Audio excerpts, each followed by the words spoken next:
ഈ ചാനലിന്റെ വളർച്ച എന്ന് പറയുന്നത് സുഹൃത്തുക്കളെ നിങ്ങളുടെ സബ്സ്ക്രിപ്ഷനും അതിനോടൊപ്പം തന്നെ നിങ്ങളുടെ സപ്പോർട്ടുമാണ്. ഒത്തിരി സുഹൃത്തുക്കൾ ഇപ്പോഴും സബ്സ്ക്രൈബ് ചെയ്യാതെ കാണുന്നുണ്ട്. ദയവ് ചെയ്ത് സബ്സ്ക്രൈബ് ചെയ്ത് ഈ ചാനൽ ഒന്ന് സപ്പോർട്ട് ചെയ്യുക, സഹായിക്കുക. സുഹൃത്തുക്കളെ, നമ്മുടെ PSC എക്സാമിൽ ഏറ്റവും പ്രധാനപ്പെട്ട ഒരു മേഖലയാണ് നമ്മുടെ ഭൂമിശാസ്ത്ര മേഖല. അപ്പൊ ഭൂമിശാസ്ത്ര മേഖലയിൽ നിന്നുള്ള സുപ്രധാന 10 ടോപ്പിക്കുകളാണ് നമ്മൾ പഠിക്കാൻ പോകുന്നത്. ഈ 10 ടോപ്പിക്കുകളും PSC സ്ഥിരം പ്രീവിയസ് ആയി ഇങ്ങനെ ചോദിച്ചുകൊണ്ടിരിക്കുന്ന ടോപ്പിക്കുകളാണ്. അതുകൊണ്ട് നമുക്കത് വ്യക്തമായിട്ട് പഠിക്കേണ്ടതുണ്ട്. ഭൂമിശാസ്ത്ര മേഖലയിൽ നിന്നുള്ള സുപ്രധാനമായ 10 ഹോട്ട് ടോപ്പിക്കുകളാണ്.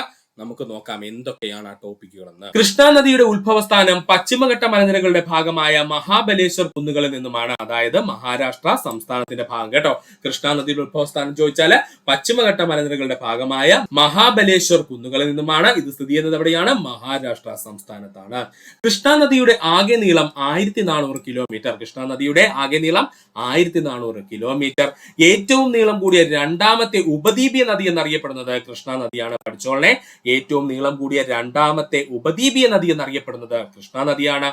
അർദ്ധഗംഗ എന്നും പാതാളഗംഗ എന്നും തെലുങ്ക് ഗംഗ എന്നും അറിയപ്പെടുന്ന നദി കൃഷ്ണ നദിയാണ്. പഠിച്ചോളുക. അർദ്ധഗംഗ എന്നും പാതാളഗംഗ എന്നും തെലുങ്ക് ഗംഗ എന്ന പേരിലും അറിയപ്പെടുന്ന നദി കൃഷ്ണ നദിയാണ്. കൃഷ്ണ നദിയിൽ നിന്നും ചെന്നൈ നഗരത്തിലേക്ക് കുടിവെള്ളം എത്തിക്കുന്ന പദ്ധതിയാണ് തെലുങ്ക് ഗംഗ പദ്ധതി. കൃഷ്ണ നദിയിൽ നിന്നും ചെന്നൈ നഗരത്തിലേക്ക് കുടിവെള്ളം എത്തിക്കുന്ന പദ്ധതി അറിയപ്പെടുന്ന പേരാണ് തെലുങ്ക് ഗംഗ പദ്ധതി.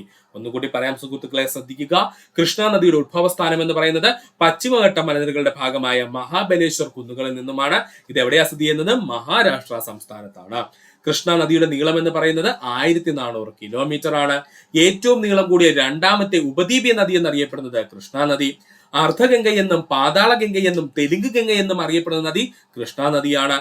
കൃഷ്ണ നദിയിൽ നിന്നും ചെന്നൈ നഗരത്തിലേക്ക് കുടിവെള്ളം എത്തിക്കുന്ന പദ്ധതിയാണ് തെലുങ്ക് ഗംഗ പദ്ധതി. പഠിക്കുക. കൃഷ്ണ നദിയുടെ പ്രധാന പോഷക നദികളാണ് തുംഗഭദ്ര, കൊയ്ന, ഭീമ, ഗൗഡപ്രഭ, മാലപ്രഭ, പാഞ്ച് ഗംഗ. പഠിച്ചു വെച്ചോളെ എന്താണ് പാഞ്ച് ഗംഗ, മുസി എന്നുള്ളത്. ഇതിനകത്ത് തുംഗഭദ്രയും ഭീമയും മാലപ്രഭയും മുസിയും സ്ഥിരം PSCയുടെ ചോദ്യമേഖലയാണ്. അതുകൊണ്ട് വ്യക്തമായിട്ട് പഠിക്കുക. കൃഷ്ണ നദിയുടെ പ്രധാന പോഷക നദികളാണ് തുംഗഭദ്ര, കൊയ്ന, ഭീമ, ഗൗഡപ്രഭ, മാലപ്രഭ, പാഞ്ച് ഗംഗ. പഠിച്ചു വെച്ചോളെ എന്താണ് പാഞ്ച് ഗംഗ, മുസി എന്നിവ. കൃഷ്ണ നദി സ്ഥിതി ചെയ്യുന്ന പ്രധാന അണക്കെട്ടുകളാണ് നാഗാർജുന സാഗർ അണക്കെട്ടും അതുപോലെ അലമാട്ടി അണക്കെട്ടും. കൃഷ്ണ നദി സ്ഥിതി ചെയ്യുന്ന പ്രധാനപ്പെട്ട അണക്കെട്ടുകളാണ് നാഗാർജുന സാഗർ അണക്കെട്ടും അതുപോലെ അലമാട്ടി അണക്കെട്ടും. കൃഷ്ണ നദി ഒഴുകുന്ന സംസ്ഥാനങ്ങളാണ് മഹാരാഷ്ട്ര, കർണാടക, തെലുങ്കാന, ആന്ധ്രാപ്രദേശ്. പഠിച്ചു വെച്ചോളെ. കൃഷ്ണ നദി ഒഴുകുന്ന പ്രധാനപ്പെട്ട സംസ്ഥാനങ്ങൾ ചോദിച്ചാൽ മഹാരാഷ്ട്ര, കർണാടക, തെലുങ്കാന, ആന്ധ്രാപ്രദേശ് എന്നീ സംസ്ഥാനങ്ങളാണ്. പഠിക്കുക. ഒന്നുകൂടി പറയാം സുഹൃത്തുക്കളെ. കൃഷ്ണ നദിയുടെ പ്രധാന പോഷക നദികളാണ് തുംഗഭദ്ര, കൊയ്ന, ഭീമ, ഗൗഡപ്രഭ, മാലപ്രഭ, പാഞ്ച് ഗംഗ, മുസി എന്നിവ. ഇതിൽ തുംഗഭദ്രയും ഭീമയും മാലപ്രഭയും മുസിയും PSCയുടെ സ്ഥിരം ചോദ്യമേഖലയാണ്. അതുകൊണ്ട് അത് പഠിച്ചു വെക്കുക. കൃഷ്ണ നദി സ്ഥിതി ചെയ്യുന്ന പ്രധാന അണക്കെട്ടുകൾ ഏതൊക്കെയെന്ന് ചോദിച്ചാൽ നാഗാർജുന സാഗർ അണക്കെട്ടും അതുപോലെ അലമാട്ടി അണക്കെട്ടും. കൃഷ്ണ നദി ഒഴുകുന്ന സംസ്ഥാനങ്ങൾ ചോദിച്ചു കഴിഞ്ഞാൽ മഹാരാഷ്ട്ര, കർണാടക, തെലുങ്കാന, ആന്ധ്രാപ്രദേശ്. തെറ്റിപ്പോലെ ആന്ധ്രാപ്രദേശ് പഠിച്ചോളെ. മഹാരാഷ്ട്ര, കർണാടക, തെലുങ്കാന, ആന്ധ്രാപ്രദേശ് സംസ്ഥാനങ്ങളിലൂടെ ഒഴുകുന്ന നദിയാണ് കൃഷ്ണ നദി എന്ന് പറയുന്നത്. പഠിക്കുക. ഇനി നമുക്ക് പഠിക്കുവാനുള്ളത് സ്ഥിരം PSC ചോദിക്കുന്ന ഇന്ത്യൻ ഉപദ്വീപീയ നദികളും അവയുടെ ഉത്ഭവങ്ങളുമാണ് കേട്ടോ. ഇന്ത്യൻ ഉപദ്വീപീയ നദികളും അവയുടെ ഉത്ഭവ സ്ഥാനങ്ങളുമാണ് സ്ഥിരം PSCയുടെ ക്വസ്റ്റ്യനാണ്. അപ്പൊ നമുക്ക് ഓരോന്നായി നോക്കാം. നർമ്മദ നദി അമർകാണ്ടക് കുന്നുകളിലെ മൈക്കല പർവ്വതനിരകളിൽ നിന്ന് ഉത്ഭവിക്കുന്ന നദിയാണ് നർമ്മദ നദി. ഈ മൈക്കല പർവ്വതനിരകൾ എന്ന് പറയുന്നത് മധ്യപ്രദേശിന്റെ ഭാഗമാണ് കേട്ടോ. അപ്പോ നർമ്മദ നദിയുടെ ഉത്ഭവസ്ഥാനം ചോദിച്ചാല് അമർകാണ്ടക് കുന്നുകളിലെ മൈക്കല പർവ്വതനിരകളിൽ നിന്നുമാണ്. ഇത് എവിടെയാണെന്ന് ചോദിച്ചാൽ മധ്യപ്രദേശ് സംസ്ഥാനത്തിന്റെ ഭാഗമായി വരുന്നു. താപ്തി നദിയുടെ ഉത്ഭവസ്ഥാനം സത്പുര പർവ്വതനിരകളിലെ മുൾട്ടായി റിസർവ് വനങ്ങളിൽ നിന്നുമാണ്. ഇത് മധ്യപ്രദേശ് സംസ്ഥാനത്തിന്റെ ഭാഗം തന്നെയാണ്. താപ്തി നദിയുടെ ഉത്ഭവസ്ഥാനം എന്നറിയപ്പെടുന്നത് സത്പുര പർവ്വതനിരകൾക്കിടയിലെ മുൾട്ടായി റിസർവ് വനങ്ങളാണ്. ഇതും സ്ഥിതി ചെയ്യുന്നത് എവിടെയാണ്? മധ്യപ്രദേശ് സംസ്ഥാനത്തിന്റെ ഭാഗമായി തന്നെയാണ്. മഹാനദിയുടെ ഉത്ഭവസ്ഥാനം സിഹാവ അമർകാണ്ടക് കൊടുമുടിയിലാണ്. അത് ഛത്തീസ്ഗഡ് സംസ്ഥാനത്തിന്റെ ഭാഗമാണ്. അപ്പോൾ മഹാനദിയുടെ ഉത്ഭവസ്ഥാനം ചോദിച്ചു കഴിഞ്ഞാൽ അത് സിഹാവ അഥവാ അമർകാണ്ടക് കൊടുമുടിയുടെ ഭാഗമാണ്. ഇത് ഛത്തീസ്ഗഡ് സംസ്ഥാനത്തിലാണ് സ്ഥിതി ചെയ്യുന്നത്. കാവേരി നദിയുടെ ഉത്ഭവസ്ഥാനം പശ്ചിമഘട്ടത്തിലെ ബ്രഹ്മഗിരി കുന്നുകളിലെ തലക്കാവേരിയിൽ നിന്നുമാണ്. ഇത് കർണാടകത്തിലെ കുടക് ജില്ലയുടെ ഭാഗമാണ്. ഈ ജില്ലയും കൂടി അങ്ങ് പഠിച്ചു വെച്ചോളെ. കൃത്യമായിട്ട് PSC പ്രീവിയസ് ആയി ഒരുപാട് തവണ ചോദിച്ചിട്ടുള്ളതാണ്. കാവേരി നദിയുടെ ഉത്ഭവസ്ഥാനം ചോദിച്ചു കഴിഞ്ഞാൽ പശ്ചിമഘട്ട മലനിരകളുടെ ഭാഗമായിട്ടുള്ള ബ്രഹ്മഗിരി കുന്നുകളിലെ തലക്കാവേരിയിൽ നിന്നുമാണ്. ഇത് കൃത്യമായി എവിടെ സ്ഥിതി ചെയ്യുന്നു ചോദിച്ചാൽ ഈ തലക്കാവേരി കർണാടകത്തിലെ കുടക് ജില്ലയുടെ ഭാഗമാണ്. ഗോദാവരിയുടെ ഉത്ഭവസ്ഥാനം ചോദിച്ചാൽ നാസിക്കിലെ ത്രയംബകം കുന്നുകളിൽ നിന്നും ഉത്ഭവിക്കുന്ന നദിയാണ് ഗോദാവരി. ഈ ത്രയംബക കുന്നുകൾ എന്ന് പറയുന്നത് മഹാരാഷ്ട്രയുടെ ഭാഗമാണ്.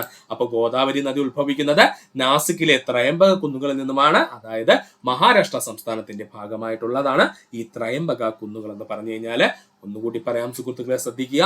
ഈ പറഞ്ഞിരിക്കുന്ന എല്ലാ നദികളും അവയുടെ ഉത്ഭവസ്ഥാനവും PSC പ്രീവിയസ് ആയി ചോദിച്ചതാണ്. ഒന്നുകൂടി പറയാം സുഹൃത്തുക്കൾ, ശ്രദ്ധിക്കുക.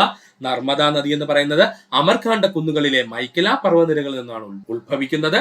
അത് മധ്യപ്രദേശ് സംസ്ഥാനത്തിന്റെ ഭാഗമായാണ് കാണപ്പെടുന്നത്. താപ്തി നദി എന്ന് പറയുന്നത് സത്പുര പർവ്വതനിരകളിലെ മുൾട്ടായി റിസർവ് വനങ്ങളിൽ നിന്നാണ് ഉത്ഭവിക്കുന്നത്. ഇത് മധ്യപ്രദേശ് സംസ്ഥാനത്തിന്റെ ഭാഗം തന്നെയാണ്. മഹാനദി ഉത്ഭവിക്കുന്നത് സിഹാവ അമർകാണ്ഡ കൊടുമുടിയുടെ ഭാഗമായാണ്. ഇത് ഛത്തീസ്ഗഡ് സംസ്ഥാനത്തിലാണ് സ്ഥിതി ചെയ്യുന്നത്. കാവേരി നദിയുടെ ഉത്ഭവസ്ഥാനം എന്ന് പറയുന്നത് പശ്ചിമഘട്ടത്തിലെ ബ്രഹ്മഗിരി കുന്നുകളിലെ തലക്കാവേരിയിൽ നിന്നുമാണ്. ഈ തലക്കാവേരി എവിടെയാണ് സ്ഥിതി ചെയ്യുന്നതെന്ന് ചോദിച്ചാൽ കർണാടകത്തിലെ കുടക് ജില്ലയുടെ ഭാഗമായാണ്.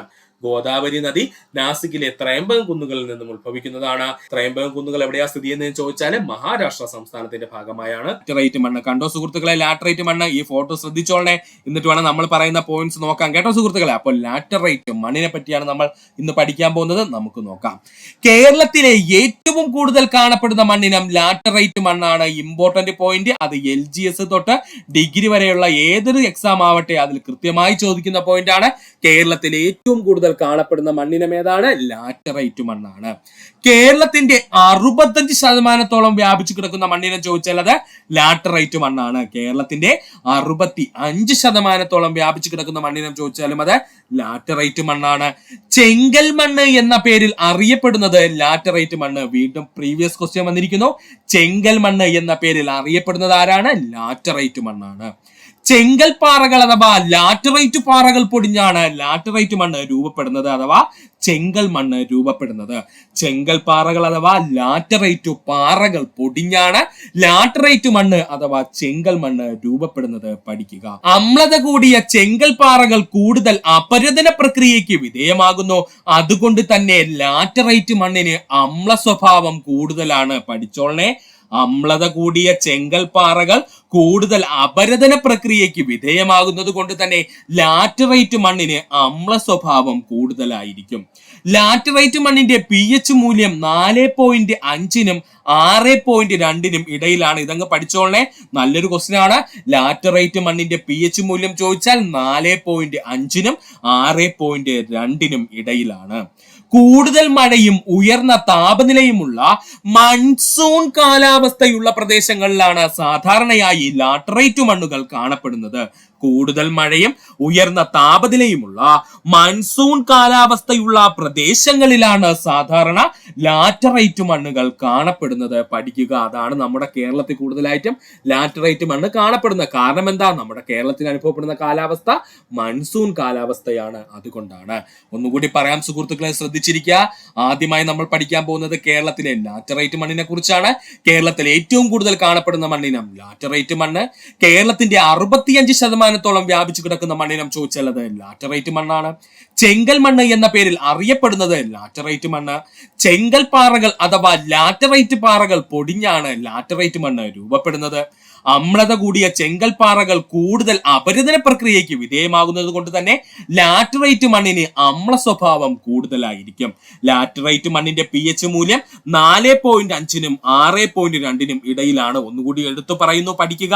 ലാറ്ററൈറ്റ് മണ്ണിന്റെ pH മൂല്യം 4.5-നും 6.2-നും ഇടയിലാണ്.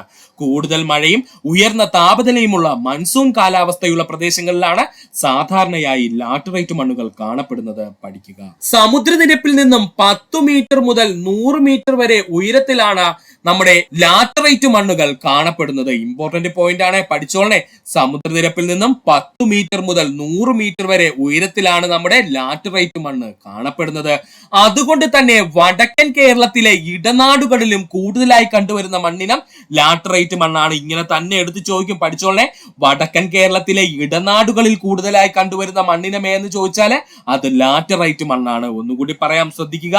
സമുദ്രനിരപ്പിൽ നിന്നും 10 മീറ്റർ മുതൽ 100 മീറ്റർ വരെ ഉയരത്തിലാണ് ലാറ്ററൈറ്റ് മണ്ണ് സാധാരണഗതിയിൽ കാണപ്പെടുന്നത്. അതുകൊണ്ട് തന്നെ വടക്കൻ കേരളത്തിലെ ഇടനാടുകളിൽ കൂടുതലായി കണ്ടുവരുന്ന മണ്ണിനം ചോദിച്ചാൽ അത് ലാറ്ററൈറ്റ് മണ്ണാണ്. പഠിക്കുക. ലാറ്ററൈറ്റ് കുന്നുകളുടെ സാന്നിധ്യവും ഈ പ്രദേശങ്ങളിൽ കണ്ടുവരുന്നു. പഠിക്കുക. ലാറ്ററൈറ്റ് കുന്നുകളുടെ സാന്നിധ്യവും ഈ പ്രദേശത്തിൽ കണ്ടുവരുന്നു. ഏത് പ്രദേശത്തിലാണ് കണ്ടുവരുന്നത്? വടക്കൻ കേരളത്തിലെ ഇടനാട് പ്രദേശങ്ങളില്. ലാറ്ററൈറ്റ് മണ്ണുകൾ പൊതുവെ ആഴം കുറവായിരിക്കും. ലാറ്ററൈറ്റ് മണ്ണുകൾക്ക് പൊതുവെ ആഴം കുറവായിരിക്കും. പഠിച്ചോളേ, ലാറ്ററൈറ്റ് മണ്ണുകൾക്ക് പൊതുവെ ആഴം കുറവായിരിക്കും.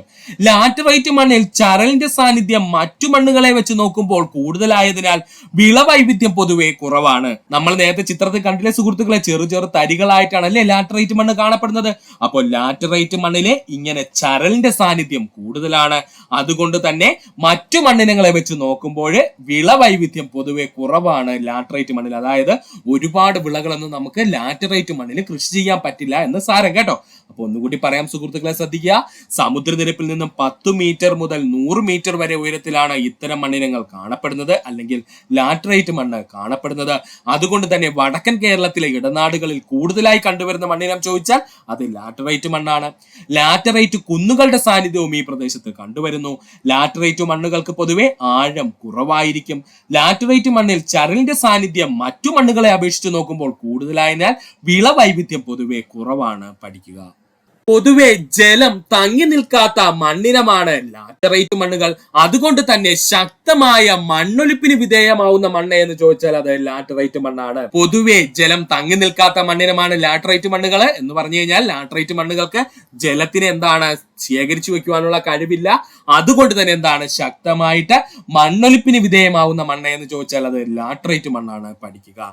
നൈട്രജൻ, ഫോസ്ഫറസ്, പൊട്ടാസ്യം എന്നിവ കുറവാണ് ഇത്തരം മണ്ണിൽ. അതായത് ലാറ്ററൈറ്റ് മണ്ണില് നൈട്രജനും ഫോസ്ഫറസും പൊട്ടാസ്യവും കുറവാണ്. അതായത് എന്ന് പറഞ്ഞു കഴിഞ്ഞാൽ സുഹൃത്തുക്കളെ, ഒരു സസ്യം വളരുന്നതിന് ആവശ്യമായ പ്രധാനപ്പെട്ട കണ്ടന്റുകളാണ് ഈ നൈട്രജനും ഫോസ്ഫറസും പൊട്ടാസ്യം എന്ന് പറയുന്നത്. ഇവയെല്ലാം എന്തിൽ കുറവാണ്? നമ്മുടെ ലാറ്ററൈറ്റ് മണ്ണിലെ കുറവാണ്. ജലത്തിന്റെ സാന്നിധ്യം കൂടുമ്പോൾ മൃദുവായ കളിമൺ സ്വഭാവം കാണിക്കുന്ന ലാറ്ററൈറ്റ് മണ്ണുകൾ ഈർപ്പരഹിതമായി കഴിഞ്ഞാൽ പാറ പോലെ ദൃഢമാവുകയും ചെയ്യുന്നു. എന്ന് വെച്ചാല് പാറ പോലെ ഉറയ്ക്കുന്നല്ല കേട്ടോ, പക്ഷെ നല്ല കട്ടിയാണ് കേട്ടോ. നമ്മൾ ശ്രദ്ധിച്ച് നോക്കിയാൽ മതി. ലാറ്ററൈറ്റ് മണ്ണുകൾ കട്ടിയായി കഴിഞ്ഞാൽ നമുക്ക് അവയെ വെട്ടാൻ തന്നെ ഭയങ്കര ബുദ്ധിമുട്ടായിരിക്കും കേട്ടോ. അപ്പോ ജലത്തിന്റെ സാന്നിധ്യം കൂടുമ്പോൾ മൃദുവായ കളിമൺ സ്വഭാവം കാണിക്കുന്ന ലാറ്ററൈറ്റ് മണ്ണിൽ നിന്നും ജലം നഷ്ടപ്പെടുന്ന സമയത്ത് എന്ത് ചെയ്യും? പാറ പോലെ ദൃഢമാവുകയും ചെയ്യുന്നു. ലാറ്ററൈറ്റ് മണ്ണിൽ കൂടുതലായി കൃഷി ചെയ്യുന്ന വിളകളാണ് വാഴ, റബ്ബർ, മരിച്ചീനി, പച്ചക്കറികൾ, ചേന, കുരുമുളക്, പൈനാപ്പിൾ. ഇതിലെ റബ്ബർ ഇമ്പോർട്ടന്റ് ആയിട്ട് അങ്ങ് പഠിച്ചോളെ സുഹൃത്തുക്കളെ. ഒരുപാട് തവണ PSC പ്രീവിയസ് ആയി ചോദിച്ചതാണ്. ലാറ്ററൈറ്റ് മണ്ണിൽ കൂടുതലായി കൃഷി ചെയ്യുന്ന വിളകളിൽ ഓപ്ഷൻ റബ്ബറാണ് കിടന്നത്. പഠിക്കുക. ലാറ്ററൈറ്റ് മണ്ണിൽ കൂടുതലായി കൃഷി ചെയ്യുന്ന വിളകൾ ഏതൊക്കെയാണ്? വാഴ, റബ്ബർ, മരിച്ചീനി, പച്ചക്കറികൾ, ചേന, കുരുമുളക്, പൈനാപ്പിൾ. ഇതിൽ കുരുമുളകും റബ്ബറും ഇമ്പോർട്ടൻസ് ആയിട്ട് സുഹൃത്തുക്കൾ പഠിക്കുക. ഒന്നുകൂടി പറയാം. പൊതുവെ ജലം തങ്ങി നിൽക്കാത്ത മണ്ണിനമാണിവ. അതുകൊണ്ട് തന്നെ ശക്തമായ മണ്ണൊലിപ്പിന് വിധേയമാകുന്നവയാണ് ലാറ്ററൈറ്റ് മണ്ണുകൾ. നൈട്രജൻ, ഫോസ്ഫറസ്, പൊട്ടാസ്യം മുതലായ സസ്യങ്ങൾക്ക് ആവശ്യമായിട്ടുള്ള പ്രധാനപ്പെട്ട മൂലകങ്ങളെല്ലാം കുറവാണ് ആരിലെ? ലാറ്ററൈറ്റ് മണ്ണില്. ജലത്തിന്റെ സാന്നിധ്യം കൂടുമ്പോൾ മൃദുവായി കളിമൺ സ്വഭാവം കാണിക്കുന്ന ലാറ്ററൈറ്റ് മണ്ണുകൾ ഈർപ്പരഹിതമാവുമ്പോൾ അല്ലെങ്കിൽ ജലം നഷ്ടമാവുമ്പോഴേക്കും പാറ പോലെ ദൃഢമാവുകയും ചെയ്യുന്നു. ലാറ്ററൈറ്റ് മണ്ണിൽ കൂടുതലായി കൃഷി ചെയ്യുന്ന വിളകൾ ഏതൊക്കെയാണ്? വാഴ, റബ്ബർ. അണ്ടർലൈൻ ചെയ്തങ്ങ് പഠിച്ചോളുക. റബ്ബർ, മരിച്ചീനി, പച്ചക്കറികള്, ചേന, കുരുമുളക്, പൈനാപ്പിൾ എന്നാണ്. ഇതിലെ റബ്ബറും കുരുമുളകും സുഹൃത്തുക്കൾ ഇമ്പോർട്ടൻസ് കൊടുത്ത് പഠിക്കുക. മിയാൻഡറുകൾ കാണപ്പെടുന്ന നദീഘട്ടം ചോദിച്ചാൽ അത് മധ്യഘട്ടം. മിയാൻഡറുകൾ കാണപ്പെടുന്ന നദീഘട്ടം ചോദിച്ചു കഴിഞ്ഞാൽ അത് മധ്യഘട്ടമാണ്. ഒരു നദിക്ക് പ്രധാനമായിട്ട് 3 ഘട്ടങ്ങളുണ്ട്. ഉപരിഘട്ടം, മധ്യഘട്ടം, അതുപോലെ കീഴ്ഘട്ടം. ഉപരിഘട്ടം, മധ്യഘട്ടം, അതുപോലെ തന്നെ കീഴ്ഘട്ടം. നദിയുടെ ഉപരിഘട്ടത്തെ പറ്റിയാണ് നമുക്ക് ആദ്യം നോക്കാനുള്ളത്. നദിയുടെ ഉത്ഭവ പ്രദേശം കാണപ്പെടുന്നത് നദിയുടെ ഉപരിഘട്ടത്തിന്റെ ഭാഗമായിരിക്കും. നദിയുടെ ഉത്ഭവ പ്രദേശം കാണപ്പെടുന്നത് നദിയുടെ ഉപരിഘട്ട ഭാഗമായിരിക്കും. കുത്തനെയുള്ള ചരിവിലൂടെയായിരിക്കും നദി കൂടുതലായും ഒഴുകുന്നത് ഉപരിഘട്ട മേഖലയില്. ഉപരിഘട്ട മേഖലയിലെ നദി കുത്തനെയുള്ള ചരിവുകളിലൂടെയായിരിക്കും കൂടുതലായി ഒഴുകുന്നത്. അതിശക്തമായ അപരദന പ്രവർത്തനം നടക്കുന്ന ഭാഗം ഉപരിഘട്ടമാണ്. പഠിക്കുക. അതിശക്തമായ അപരദന പ്രവർത്തനം നടക്കുന്ന ഘട്ടം എന്ന് ചോദിച്ചാല് ഉപരിഘട്ടത്തിൽ വെച്ചാണ്. അവസാദങ്ങളുടെ നിക്ഷേപം ഏറ്റവും കുറവുള്ള ഘട്ടം എന്ന് ചോദിച്ചാൽ നദിയുടെ ഉപരിഘട്ടത്തിലാണ്. അവസാദ അവസാന നിക്ഷേപങ്ങൾ ഏറ്റവും കുറവുള്ള നദിയുടെ ഘട്ടമേത് എന്ന് ചോദിച്ചാൽ അത് ഉപരിഘട്ടമാണ്. നിക്ഷേപ പ്രവർത്തനങ്ങൾ നടക്കാത്ത നദിയുടെ ഘട്ടമേന്ന് ചോദിച്ചാൽ അത് ഉപരിഘട്ടമാണ്. അവസാദങ്ങൾ കുറവുള്ള ഘട്ടമേന്ന് ചോദിച്ചാൽ നദിയുടെ ഉപരിഘട്ടമാണ്. നിക്ഷേപ പ്രവർത്തനങ്ങൾ ഏറ്റവും കുറവുള്ള നദിയുടെ ഘട്ടമേന്ന് ചോദിച്ചാൽ അത് നദിയുടെ ഉപരിഘട്ടമാണ്. താഴ്വരകൾ, വെള്ളച്ചാട്ടങ്ങൾ തുടങ്ങിയവ ഭൂരൂപങ്ങൾ കാണപ്പെടുന്നത് നദിയുടെ ഉപരിഘട്ടത്തിലാണ്. പഠിക്കുക, താഴ്വരകൾ, വെള്ളച്ചാട്ടങ്ങൾ തുടങ്ങിയ ഭൂരൂപങ്ങൾ കാണപ്പെടുന്ന നദിയുടെ ഉപരിഘട്ടത്തിലാണ്. രണ്ടാമതായി പഠിക്കേണ്ടതാണ് നദിയുടെ മധ്യഘട്ടം. രണ്ടാമതായി നമ്മൾ പഠിക്കാൻ പോകുന്നത് നദിയുടെ മധ്യഘട്ടത്തെ പറ്റിയാണ്. ചരിവ് താരതമ്യേന കുറഞ്ഞ അടിവാര മേഖലയിലൂടെ നദി ഒഴുകുന്നത് മധ്യഘട്ടത്തിൽ വെച്ചാണ്. ചരിവ് താരതമ്യേന കുറഞ്ഞ അടിവാര മേഖലയിലൂടെ നദി ഒഴുകുന്നത് മധ്യഘട്ടത്തിൽ വെച്ചാണ്. നിക്ഷേപണ പ്രവർത്തനങ്ങളുടെ സജീവമായി നടക്കുന്നത് മധ്യഘട്ടത്തിൽ വെച്ചാണ്. നിക്ഷേപണ പ്രവർത്തനങ്ങൾ സജീവമായി നടക്കുന്നത് എവിടെ വെച്ചാണ്? മധ്യഘട്ടത്തിൽ വെച്ചാണ്. കൂടുതൽ അവസാദങ്ങൾ ഒഴുക്കിക്കൊണ്ടുവരുന്നതും മധ്യഘട്ടത്തിൽ വെച്ചാണ്. നദി ഏറ്റവും കൂടുതൽ അവസാദങ്ങൾ ഒഴുക്കിക്കൊണ്ടുവരുന്നത് മധ്യഘട്ടത്തിൽ വെച്ചാണ്. അതുപോലെ മിയാൻഡറുകളും ഓക്സ്ബോ തടാകങ്ങൾ എന്നിവ രൂപപ്പെടുന്നത് നദിയുടെ മധ്യഘട്ടത്തിൽ വെച്ചാണ്. മിയാൻഡറുകളും ഓക്സ്ബോ തടാകങ്ങളും രൂപപ്പെടുന്നത് നദിയുടെ മധ്യഘട്ടത്തിൽ വെച്ചാണ്. പഠിക്കുക, ഒന്നുകൂടി പറയുവാണെങ്കിൽ സുഹൃത്തുക്കളെ, മിയാൻഡറുകൾ കാണപ്പെടുന്ന നദിയുടെ ഘട്ടം ചോദിച്ചാൽ മധ്യഘട്ടമാണ്. നദിക്ക് 3 പ്രധാനപ്പെട്ട ഘട്ടമുണ്ട്: നദിയുടെ ഉപരിഘട്ടം, മധ്യഘട്ടം, അതുപോലെ തന്നെ കീഴ്ഘട്ടം. നദിയുടെ ഉത്ഭവ പ്രദേശം എന്നറിയപ്പെടുന്നത് നദിയുടെ ഉപരിഘട്ടമാണ്. കുത്തനെയുള്ള ചെരുവുകളിലൂടെ നദി ഒഴുകുന്നത് ഉപരിഘട്ടത്തിൽ വെച്ചാണ്. ശക്തമായ അപരദന പ്രവർത്തനം നടക്കുന്ന ഭാഗം ഉപരിഘട്ടമാണ്. അവസാദങ്ങൾ ഏറ്റവും കുറച്ചുണ്ടാകുന്നത് നദിയുടെ ഉപരിഘട്ടത്തിൽ വെച്ചാണ്. നിക്ഷേപ പ്രവർത്തനങ്ങൾ ഇല്ലാത്ത നദിയുടെ ഘട്ടം എന്ന് ചോദിച്ചാൽ അത് ഉപരിഘട്ടമാണ്. താഴ്വരകൾ, വെള്ളച്ചാട്ടങ്ങൾ തുടങ്ങിയ ഭൂരൂപങ്ങൾ കാണപ്പെടുന്നത് നദിയുടെ ഉപരിഘട്ടത്തിൽ വെച്ചാണ്. നദിയുടെ മധ്യഘട്ടത്തെ കുറിച്ച് പറയുവാണെങ്കിൽ ചരിവ് താരതമ്യേന കുറഞ്ഞ അടിവാര മേഖലയിലൂടെ നദി ഒഴുകുന്നത് മധ്യഘട്ടത്തിൽ വെച്ചാണ്. നിക്ഷേപണ പ്രവർത്തനങ്ങൾ സജീവമായി നടക്കുന്നത് മധ്യഘട്ടത്തിൽ വെച്ചാണ്. കൂടുതലായി അവസാദങ്ങൾ ഒഴുക്കിക്കൊണ്ടുവരുന്ന ഘട്ടം എന്ന് ചോദിച്ചാൽ അത് മധ്യഘട്ടത്തിൽ വെച്ചാണ്. മിയാൻഡറുകൾ, ഓക്സ്ബോ തടാകങ്ങൾ എന്നിങ്ങനെയുള്ള ഭൂരൂപങ്ങൾ കാണപ്പെടുന്നത് മധ്യഘട്ടത്തിൽ വെച്ചാണ്. പഠിക്കുക. അടുത്തത് നമുക്ക് പഠിക്കാനുള്ളത് നദിയുടെ കീഴ്ഘട്ടം. സമതല ഭാഗത്തു കൂടിയുള്ള നദിയുടെ ഒഴുക്ക് നദിയുടെ കീഴ്ഘട്ടത്തിൽ വെച്ചാണ്. സമതല ഭാഗത്തു കൂടിയുള്ള നദിയുടെ ഒഴുക്ക് നദിയുടെ കീഴ്ഘട്ടത്തിൽ വെച്ചാണ്. നിക്ഷേപണ പ്രവർത്തനങ്ങൾ ഏറ്റവും കൂടുതൽ കാണുന്നത് നദിയുടെ കീഴ്ഘട്ടത്തിലാണ്. നദിയുടെ കീഴ്ഘട്ടത്തിലാണ് നിക്ഷേപണ പ്രവർത്തനങ്ങൾ ഏറ്റവും കൂടുതൽ കാണുന്നത്. നദിയിൽ അവസാദങ്ങളുടെയും ജലത്തിന്റെയും അളവ് വളരെ കൂടുതലായി കാണപ്പെടുന്നത് നദിയുടെ കീഴ്ഘട്ടത്തിലാണ്. നദിയിലെ അവസാദങ്ങളുടെയും ജലത്തിന്റെയും അളവ് കൂടുതലായി കാണപ്പെടുന്നത് നദിയുടെ കീഴ്ഘട്ടത്തിലാണ്.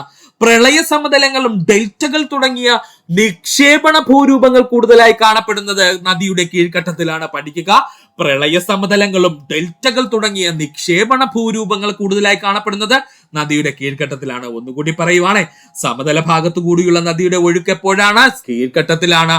നിക്ഷേപണ പ്രവർത്തനങ്ങൾ ഏറ്റവും കൂടുതലായി നടക്കുന്നത് നദിയുടെ കീഴ്ഘട്ടത്തിലാണ്. നദിയിൽ അവസാദ നിക്ഷേപങ്ങൾ, ജലത്തിന്റെ അളവും കൂടുതലായി കാണപ്പെടുന്നത് നദിയുടെ കീഴ്ഘട്ടത്തിൽ വെച്ചാണ്.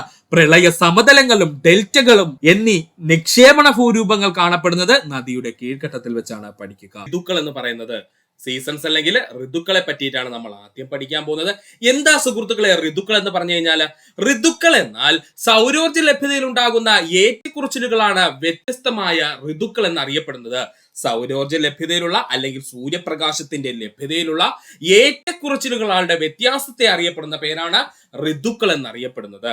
ഋതുക്കൾ അനുഭവപ്പെടുന്നതിന് കാരണം ഭൂമിയുടെ പരിക്രമണവും ഭൂമിയുടെ അച്ചുതണ്ടിന്റെ ചെരിവും. ഇത് രണ്ടും പഠിച്ചോളനെ, ഇമ്പോർട്ടന്റ് ആണ്. ഋതുക്കൾ അനുഭവപ്പെടുന്നതിന് കാരണം ചോദിച്ചാൽ ഭൂമിയുടെ പരിക്രമണവും അതിനോടൊപ്പം തന്നെ ഭൂമിയുടെ അച്ചുതണ്ടിന്റെ ചെരിവുമാണ്. ഭൂമി സൂര്യനെ വലയം വെക്കുന്നത് ദീർഘവൃത്താകൃതിയിലുള്ള സഞ്ചാരപാതയിലാണ്. ഭൂമി സൂര്യനെ വലം വെക്കുന്നത് അല്ലെങ്കിൽ വലയം വെക്കുന്നത് എങ്ങനെയാണ്? ദീർഘവൃത്താകൃതിയിലുള്ള ഒരു സഞ്ചാരപാതയിലാണ്, അല്ലെങ്കിൽ എലിപ്റ്റിക്കൽ ഓർബിറ്റ് എന്ന് നമ്മൾ ഇംഗ്ലീഷിൽ പറയും കേട്ടോ. അതായത് കൃത്യമായിട്ട് ദീർഘമല്ല, അതായത് കൃത്യമായിട്ടൊരു വൃത്തമല്ല, വശങ്ങൾ അല്പം നീളത്തിൽ വലിഞ്ഞിട്ടുള്ള ഒരു വൃത്താകൃതിയാണ് നമ്മൾ എന്തെന്ന് പറയുന്നത്? ഈ ദീർഘവൃത്താകൃതി എന്ന് പറയുന്നത് കേട്ടോ സുഹൃത്തുക്കളെ. അപ്പോ അങ്ങനെ ഒരു വൃത്താകൃതിയിലൂടെയാണ് ആര് കടന്നു പോകുന്നത്? നമ്മുടെ ഭൂമി സൂര്യനെ വലം വെക്കുന്ന അല്ലെങ്കിൽ വലയം വെക്കുന്നതെന്ന് പഠിക്കുക. ഭൂമിയുടെ അച്ചുതണ്ടിന്റെ ചരിവ് 23.5 ഡിഗ്രി. ഭൂമിയുടെ അച്ചുതണ്ടിന്റെ ചരിവ് നമുക്ക് എല്ലാവർക്കും അറിയാം 23.5 ഡിഗ്രിയാണ്. അല്ലെങ്കിൽ നമ്മുടെ എർത്തിന്റെ ആക്സിയൽ ടിൽറ്റ് എത്രയെന്ന് ചോദിച്ചാൽ അത് 23.5 ഡിഗ്രിയാണ്. എത്രയാണ്? 23.5 ഡിഗ്രിയാണ്. ഇനി PS ഈ ഭാഗത്ത് ചോദിക്കാൻ സാധ്യതയുള്ള നല്ലൊരു ചോദ്യമാണ്, ഭൂമിയുടെ അച്ചുതണ്ടിന്റെ പരിക്രമണ തലത്തിൽ നിന്നുള്ള ചരിവ് എത്രയാണെന്നുള്ളത്. ഭൂമിയുടെ അച്ചുതണ്ടിന്റെ പരിക്രമണ തലത്തിൽ നിന്നുള്ള ചരിവ് ചോദിച്ചാൽ അത് 66.5 ഡിഗ്രിയാണ് കേട്ടോ. ഭൂമിയുടെ അച്ചുതണ്ടിന്റെ പരിക്രമണ തലത്തിൽ നിന്നുള്ള ചരിവ് ചോദിച്ചു കഴിഞ്ഞാൽ അത് 66.5 ഡിഗ്രിയാണ്. എന്താ സുഹൃത്തുക്കളെ ഈ പരിക്രമണ തലം എന്ന് പറഞ്ഞു കഴിഞ്ഞാൽ? അതായത് നമ്മുടെ സൂര്യന്റെ സെന്ററിൽ നിന്ന് നമ്മുടെ ഭൂമിയുടെ സെന്ററിലേക്ക് ഒരു ലൈൻ നീളത്തിന് വരയ്ക്കുവാണെന്ന് കരുതുക. സൂര്യന്റെ സെന്ററിൽ നിന്നും ഭൂമിയുടെ സെന്ററിലേക്ക് നീളത്തിനൊരു ലൈൻ വരയ്ക്കുവാണെന്ന് കരുതുക. ആ ലൈനെ വിളിക്കുന്ന പേരാണ് നമ്മുടെ പരിക്രമണ തലം എന്ന്. കേട്ടോ, ഇപ്പൊ മനസ്സിലായാലും എന്താണ് പരിക്രമണ തലം എന്ന്? സൂര്യന്റെ സെന്ററിൽ നിന്നും നമ്മുടെ ഭൂമിയുടെ സെന്ററിലോട്ട് നീളത്തിനൊരു ലൈൻ വരച്ചു കഴിഞ്ഞാൽ അതിനെ നമ്മൾ വിളിക്കുന്ന പേരാണ് പരിക്രമണ തലം എന്ന്. ഈ പരിക്രമണ തലവും നമ്മുടെ ഭൂമിയുടെ അച്ചുതണ്ടും തമ്മിൽ ഉണ്ടാക്കുന്ന ആംഗിളിനെ വിളിക്കുന്ന പേരാണ് സത്യത്തിൽ എന്തെന്ന്? നമ്മുടെ പരിക്രമണ തലത്തിലുള്ള ചരിവെന്ന്. കേട്ടോ, അതായത് നമ്മുടെ പരിക്രമണ തലവും അതുപോലെ തന്നെ നമ്മുടെ ഭൂമിയുടെ ആക്സിൽ ഉണ്ടല്ലോ സുഹൃത്തുക്കളെ, അല്ലെങ്കിൽ അച്ചുതണ്ടുണ്ടല്ലോ, ആ അച്ചുതണ്ടും തമ്മിൽ ഉണ്ടാക്കുന്ന ആംഗിളിനെ നമ്മൾ വിളിക്കുന്ന പേരാണ് പരിക്രമണ തലത്തിൽ നിന്നുള്ള ചരിവെന്ന് പറയുന്നത്. ഇത് 66 ഡിഗ്രിയാണ്. എത്രയാണ്? 66 ഡിഗ്രിയാണ്. ഇനി ഇത് പഠിക്കാൻ ബുദ്ധിമുട്ടുള്ള സുഹൃത്തുക്കളെ, നമ്മുടെ അച്ചുതണ്ടിന്റെ ചരിവ് അറിയാലോ, 23.5 ഡിഗ്രി. അപ്പോൾ ടോട്ടൽ ഇവിടെ വരുന്ന ആംഗിൾ എന്ന് പറയുന്നത് 90 ഡിഗ്രിയാണ്. അങ്ങനെയാണെങ്കിൽ 90 ഡിഗ്രിയിൽ നിന്ന് നമ്മുടെ 23.5 ഡിഗ്രി അങ്ങ് കുറച്ചു കഴിഞ്ഞാൽ നമുക്ക് എത്ര ലഭിക്കും? 66.5 ഡിഗ്രി നമുക്ക് ലഭിക്കും. അങ്ങനെ വേണമെങ്കിലും സുഹൃത്തുക്കൾക്ക് പഠിച്ചു വെക്കാം. അപ്പോൾ ഭൂമിയുടെ അച്ചുതണ്ടിന്റെ ചരിവ് 23.5 ഡിഗ്രിയാണെന്ന് അറിയുന്ന ഒരു ഉദ്യോഗാർത്ഥിക്ക് സുഖമായിട്ട് 90 ഡിഗ്രിയിൽ നിന്നും 23.5 ഡിഗ്രി കുറച്ചു കഴിഞ്ഞാൽ 66.5 ഡിഗ്രി ലഭിക്കും. അതാണ് നമ്മുടെ ഭൂമിയുടെ അച്ചുതണ്ടിന്റെ പരിക്രമണ തലത്തിൽ നിന്നുള്ള ചരിവെന്ന് അറിയപ്പെടുന്നത്. പഠിക്കുക. ഒന്നുകൂടി പറയാം. സൗരോർജ ലഭ്യതയുള്ള ഏറ്റക്കുറച്ചിലുകൾ അല്ലെങ്കിൽ സൂര്യപ്രകാശത്തിൽ ഉണ്ടാകുന്ന ഏറ്റക്കുറച്ചിലുകൾ അനുസരിച്ചാണ് വ്യത്യസ്ത ഋതുക്കളായിട്ട് നമ്മൾ പറയപ്പെടുന്നത്. ഋതുക്കൾ അനുഭവപ്പെടാനുള്ള പ്രധാന കാരണം ഭൂമിയുടെ പരിക്രമണവും അതുപോലെ തന്നെ ഭൂമിയുടെ അച്ചുതണ്ടിന്റെ ചരിവുമാണ്. ഭൂമി സൂര്യനെ വലംബിക്കുന്നത് ദീർഘവൃത്താകൃതിയിലുള്ള ഒരു സഞ്ചാരപാതയിലാണ്, അല്ലെങ്കിൽ ഒരു എലിപ്റ്റിക്കൽ ഓർബിറ്റിലാണെന്ന് നമുക്ക് പറയാം. ഭൂമിയുടെ അച്ചുതണ്ടിന്റെ ചരിവ് 23.5 ഡിഗ്രി. ഭൂമിയുടെ അച്ചുതണ്ടിന്റെ പരിക്രമണ തലത്തിലുള്ള ചരിവ് ചോദിച്ചു കഴിഞ്ഞാൽ അത് 66.5 ഡിഗ്രിയുമാണ്. പഠിക്കുക. സൂര്യൻ ഭൂമിയുമായി ഏറ്റവും അകലം കൂടിയത് അറിയപ്പെടുന്ന പേരാണ് സൂര്യോച്ചം അഥവാ അഭീലിയൻ. എന്താ സുഹൃത്തുക്കളെ പറഞ്ഞത്? സൂര്യനും ഭൂമിയും തമ്മിൽ ഏറ്റവും കൂടുതൽ അകലം ഉണ്ടാകുന്നതിനെ അറിയപ്പെടുന്ന പേരാണ് സൂര്യോച്ചം അഥവാ അബ്ഹീലിയൻ. ഇത്രയും നാൾ PSC അബ്ഹീലിയൻ ഏതെന്നാണ് ചോദിച്ചുകൊണ്ടിരുന്നത്. ഇനി അങ്ങനെ ചോദിക്കത്തില്ല. കൃത്യമായിട്ട് എടുത്ത് എന്ത് ചെയ്യും? ചോദിക്കും സൂര്യോച്ചം. സൂര്യനും ഭൂമിയും തമ്മിൽ ഏറ്റവും കൂടുതൽ അകലം ഉണ്ടാകുമ്പോൾ നമ്മൾ വിളിക്കുന്ന പേരാണ് സൂര്യോച്ചം അഥവാ അബ്ഹീലിയൻ എന്ന്. എന്താണ് അബ്ഹീലിയൻ അഥവാ സൂര്യോച്ചം? ഇനി ഈ സൂര്യോച്ചം നടക്കുന്ന ഒരു പ്രത്യേക മാസത്തിലെ ഒരു ദിവസത്തിലായിരിക്കും ഈ സൂര്യോച്ചം ഉണ്ടാവുന്നത്. കാരണം ഭൂമി എന്താണ്? സൂര്യനെ കറങ്ങിക്കൊണ്ടിരിക്കുകയാണ്. അപ്പോൾ കൃത്യമായിട്ട് സൂര്യനും ഭൂമിയും തമ്മിലുള്ള അകലം മാക്സിമം ആവുന്നത് ഒരു ദിവസത്തിലായിരിക്കും. ആ ദിവസം ഏതെന്ന് ചോദിച്ചാൽ ജൂലൈ 4 കേട്ടോ. അപ്പോ സൂര്യൻ ഭൂമിയോട് ഏറ്റവും അകന്നു വരുന്ന ദിനം ചോദിച്ചു കഴിഞ്ഞാൽ അത് ജൂലൈ 4. ഇല്ലെങ്കിൽ സൂര്യോച്ചം ഉണ്ടാവുന്നത് എന്നു ചോദിച്ചാൽ അത് ജൂലൈ 4 പഠിച്ചോളണേ. 2 പോയിന്റ് ആണ് പറഞ്ഞത് ഇവിടെ. സൂര്യനും ഭൂമിയും തമ്മിൽ ഏറ്റവും കൂടുതൽ അകലം അറിയപ്പെടുന്ന പേരാണ് സൂര്യോച്ചം എന്ന്, അഥവാ നമ്മൾ ഇംഗ്ലീഷിൽ എന്ന് പറയുന്നു അബ്ഹീലിയൻ എന്ന് വിളിക്കുന്നു. ഇനി സൂര്യൻ ഭൂമിയോട് ഏറ്റവും അകന്നു വരുന്ന ദിനം ഏതാണ്? ജൂലൈ 4. ഒരുപാട് PSC എക്സാമിന്, പ്രത്യേകിച്ച് LD എക്സാമിന് പ്രീവിയസ് ആയി ചോദിച്ച ചോദ്യമാണ് ഇവിടെ പറഞ്ഞത്. സൂര്യൻ ഭൂമിയോട് ഏറ്റവും അകന്നു വരുന്ന ദിനം ചോദിച്ചു കഴിഞ്ഞാൽ അത് ജൂലൈ 4. ഇനി സൂര്യനും ഭൂമിയും തമ്മിൽ ഏറ്റവും അടുത്തു വരുന്ന ദിനം അറിയപ്പെടുന്ന പേരാണ് സൂര്യ സമീപകം. എന്താണ്? സൂര്യ സമീപകം. സൂര്യൻ ഭൂമിയോട് അടുത്തു വന്നു, അപ്പൊ അതിന് പറയുന്ന പേരെന്താണ്? സൂര്യ സമീപകം. അപ്പോ സൂര്യനും ഭൂമിയും തമ്മിൽ ഏറ്റവും അടുത്തു വരുന്ന ദിവസം അറിയപ്പെടുന്ന പേരാണ്, അല്ലെങ്കിൽ അതിനെ പറയുന്ന പേരാണ് സൂര്യ സമീപകം. അല്ലെങ്കിൽ ഇംഗ്ലീഷിൽ അവനെ എന്ത് പേരിലാണ് സുഹൃത്തുക്കളെ വിളിക്കുന്നത്? പെരിഹീലിയൻ എന്നറിയപ്പെടുന്നു. എന്ത് പേരിലാണ്? പെരിഹീലിയൻ എന്നറിയപ്പെടുന്നു. ഇത് രണ്ടും പഠിച്ചോളണേ. ഇനി ഈ സൂര്യ സമീപകം ഉണ്ടാകുന്നത് എന്നാണെന്ന് ചോദിച്ചു കഴിഞ്ഞാൽ സുഹൃത്തുക്കളെ പഠിച്ചോളണേ, അത് ജാനുവരി 3 കേട്ടോ. ജാനുവരി 3-നാണ് സൂര്യ സമീപകം നടക്കുന്നത്. സൂര്യ സമീപക സമയം എന്നത് ചോദിച്ചാല് അത് ജാനുവരി 3-നാണ്. മറക്കല്ലേ, ഇമ്പോർട്ടന്റ് ആണ്. ഇതും PSC പ്രീവിയസ് ആയി ചോദിച്ചതാണ്. സൂര്യൻ ഭൂമിയോട് ഏറ്റവും അടുത്ത് വരുന്നതിനെ നമ്മൾ വിളിക്കുന്ന പേരാണ് സൂര്യ സമീപകം. സൂര്യൻ സമീപം വന്നു. ഓക്കെ ആണ്. ഇതിന് ഇംഗ്ലീഷിൽ നമ്മൾ എന്തെന്ന് പറയുന്നു? പെരിഹീലിയൻ എന്ന് പറയുന്നു. എന്താണ്? പെരിഹീലിയൻ എന്ന് പറയുന്നു. ഇനി ഈ പെരിഹീലിയൻ അല്ലെങ്കിൽ സൂര്യ സമീപകം ഉണ്ടാകുന്ന ഡേറ്റ് എന്നാ സുഹൃത്തുക്കളെ? ജനുവരി 3 എന്നാണ്. ജനുവരി 3. ഇനി നമ്മുടെ ടെക്സ്റ്റ് ബുക്കിലുള്ള ഒരു പോയിന്റ് ആണ് പറയാൻ പോകുന്നത്. ഈ സൂര്യ സമീപക സമയത്ത് സൂര്യനും ഭൂമിയും തമ്മിലുള്ള അകലം 147 ദശലക്ഷം കിലോമീറ്റർ ആയിരിക്കും. പഠിച്ചോളണേ. സൂര്യ സമീപക സമയത്ത് സൂര്യനും ഭൂമിയും തമ്മിലുള്ള അകലം 147 ദശലക്ഷം കിലോമീറ്റർ ആയിരിക്കും. ഇല്ലെങ്കിൽ നമുക്ക് പറയാം 14.7 കോടി കിലോമീറ്റർ. 14.7 കോടി കിലോമീറ്റർ. അപ്പോൾ നമ്മുടെ സ്വാഭാവികമായിട്ടും PSC ചോദിക്കുന്ന മറ്റൊരു ചോദ്യമുണ്ട്. സൂര്യനും ഭൂമിയും തമ്മിലുള്ള അകലം എത്രയാണെന്ന്. ശരാശരി അകലമാണ് കേട്ടോ. സൂര്യനും ഭൂമിയും തമ്മിലുള്ള അകലം എത്രയെന്ന് ചോദിച്ചാൽ അത് 15 കോടി കിലോമീറ്റർ ആണ് കേട്ടോ. ഇതും PSC ചോദിച്ചിട്ടുണ്ട്. സൂര്യനും ഭൂമിയും തമ്മിലുള്ള അകലം അറിയപ്പെടുന്ന പേരാണ് 15 കോടി. ഇതിന് നമ്മൾ മറ്റൊരു പേരിലാണ് പഠിക്കുന്നത് എന്നേ ഉള്ളൂ. ഒരു ആസ്ട്രോണമിക്കൽ യൂണിറ്റ് എന്ന് നമ്മൾ പറയും കേട്ടോ. എന്താണ്? ആസ്ട്രോണമിക്കൽ യൂണിറ്റ് എന്ന് പറയും. അപ്പോൾ സൂര്യനും ഭൂമിയും തമ്മിലുള്ള അകലം 15 കോടി കിലോമീറ്റർ ആണ്. ഇങ്ങനെ ഈ 15 കോടി കിലോമീറ്ററിനെ നമ്മൾ വിളിക്കുന്ന പേരാണ് ഒരു ആസ്ട്രോണമിക്കൽ യൂണിറ്റ് എന്ന്. അപ്പോൾ അവിടെ നിന്ന് ഒരു പോയിന്റ് കൂടെ പഠിച്ചേ. എന്താ ആസ്ട്രോണമിക്കൽ യൂണിറ്റ് എന്ന് പറഞ്ഞു കഴിഞ്ഞാൽ സൂര്യനും ഭൂമിയും തമ്മിലുള്ള അകലത്തെ വിളിക്കുന്ന പേരാണ് ഒരു ആസ്ട്രോണമിക്കൽ യൂണിറ്റ് എന്ന്. ഇത് എത്രയാണ്? 15 കോടി കിലോമീറ്റർ ആണ്. ഇവിടെ നിന്ന് നമ്മൾ പഠിക്കേണ്ട പോയിന്റ് എന്താണ്? സൂര്യ സമീപകം എന്ന് നമ്മൾ പറഞ്ഞിരുന്നു. സൂര്യനും ഭൂമിയും തമ്മിൽ ഏറ്റവും അടുത്തു വരുന്ന സമയമാണ് സൂര്യ സമീപകം. സൂര്യ സമീപക സമയത്ത് സൂര്യനും ഭൂമിയും തമ്മിലുള്ള അകലം ഇനി ചോദിച്ചാൽ മറക്കല്ലേ, 147 ദശലക്ഷം കിലോമീറ്റർ അല്ലെങ്കിൽ 14.7 കോടി കിലോമീറ്റർ ആയിരിക്കും. പഠിക്കുക. ഇനി രണ്ടാമത്തെ പോയിന്റ്, സൂര്യോച്ച സമയത്ത്. സൂര്യോച്ച എന്ന് പറഞ്ഞാൽ എന്താണ്? സൂര്യനും ഭൂമിയും തമ്മിൽ ഏറ്റവും കൂടുതൽ അകലം വരുന്ന സമയം. ഈ സൂര്യോച്ച സമയത്ത് സൂര്യനും ഭൂമിയും തമ്മിലുള്ള അകലം 152 ദശലക്ഷം കിലോമീറ്റർ ആയിരിക്കും. അല്ലെങ്കിൽ 15.2 കോടി കിലോമീറ്റർ ആയിരിക്കും. മനസ്സിലായ സുഹൃത്തുക്കളെ? ഈ സൂര്യോച്ച സമയത്ത് എന്ന് പറഞ്ഞു കഴിഞ്ഞാല് സൂര്യനും ഭൂമിയും ഏറ്റവും അകന്നു വരുന്ന സമയമാണ്. ഈ സമയത്ത് നമ്മുടെ സൂര്യന്റെയും ഭൂമിയുടെയും കൂടെ ഡിസ്റ്റൻസ് നമ്മൾ അളന്ന് നോക്കിക്കഴിഞ്ഞാൽ, അല്ലെങ്കിൽ അകലം അളന്ന് നോക്കിക്കഴിഞ്ഞാൽ എത്ര കാണും? അത് 15.2 കോടി കിലോമീറ്റർ. അല്ലെങ്കിൽ നമ്മൾ പഠിച്ചോളണം 152 ദശലക്ഷം കിലോമീറ്റർ എന്ന് പഠിക്കണം. 152 ദശലക്ഷ കിലോമീറ്റർ ആയിരിക്കും. പഠിക്കുക. ഭൂമിയിൽ ഋതുക്കളുടെ അനുഭവപ്പെടുവാനുള്ള കാരണം സൂര്യന്റെ അയനമാണ്. അതുകൂടെ പഠിച്ചോളണേ. ഭൂമിയിലെ ഋതുക്കൾ അനുഭവപ്പെടുവാനുള്ള കാരണം ചോദിച്ചാൽ ഇതുപോലുള്ള സൂര്യന്റെ അയനമാണ്. ഒന്നുകൂടി പറയാം സുഹൃത്തുക്കളെ, ശ്രദ്ധിക്കുക. കുറച്ച് പോയിന്റ്സ് എക്സ്ട്രാ നമ്മളോട് പറഞ്ഞിട്ടുണ്ട്, ശ്രദ്ധിക്കണേ. സൂര്യനും ഭൂമിയും തമ്മിൽ ഏറ്റവും അകലം കൂടുന്ന സമയം അറിയപ്പെടുന്ന പേരാണ് സൂര്യോച്ചം അഥവാ അഭീലിയൻ. അഭീലിയൻ നടക്കുന്നത് എന്നാണെന്ന് ചോദിച്ചാൽ, അല്ലെങ്കിൽ സൂര്യനും ഭൂമിയും തമ്മിൽ ഏറ്റവും അകലം ഉണ്ടാകുന്ന ദിവസം ചോദിച്ചാൽ അത് ജൂലൈ 4 ഇനി നമ്മൾ പറഞ്ഞ പോയിന്റ് എന്താണ്? സൂര്യനും ഭൂമിയും തമ്മിൽ ഏറ്റവും അടുത്തു വരുന്ന അവസരം അറിയപ്പെടുന്ന പേരാണ് സൂര്യ സമീപകം, അല്ലെങ്കിൽ അവനെ വിളിക്കും പെരിഹീലിയൻ എന്ന്. എന്താണ്? പെരിഹീലിയൻ എന്ന്. ഈ പെരിഹീലിയൻ ഉണ്ടാകുന്ന എന്നാ സുഹൃത്തുക്കളെ? ജനുവരി 3-നാണ്. ജനുവരി 3-നാണ് പെരിഹീലിയൻ എന്ന് പറയുന്ന പ്രതിഭാസം ഉണ്ടാവുന്നത്. അതുപോലെ തന്നെ പിന്നെ നമ്മൾ എന്താ പറഞ്ഞത്?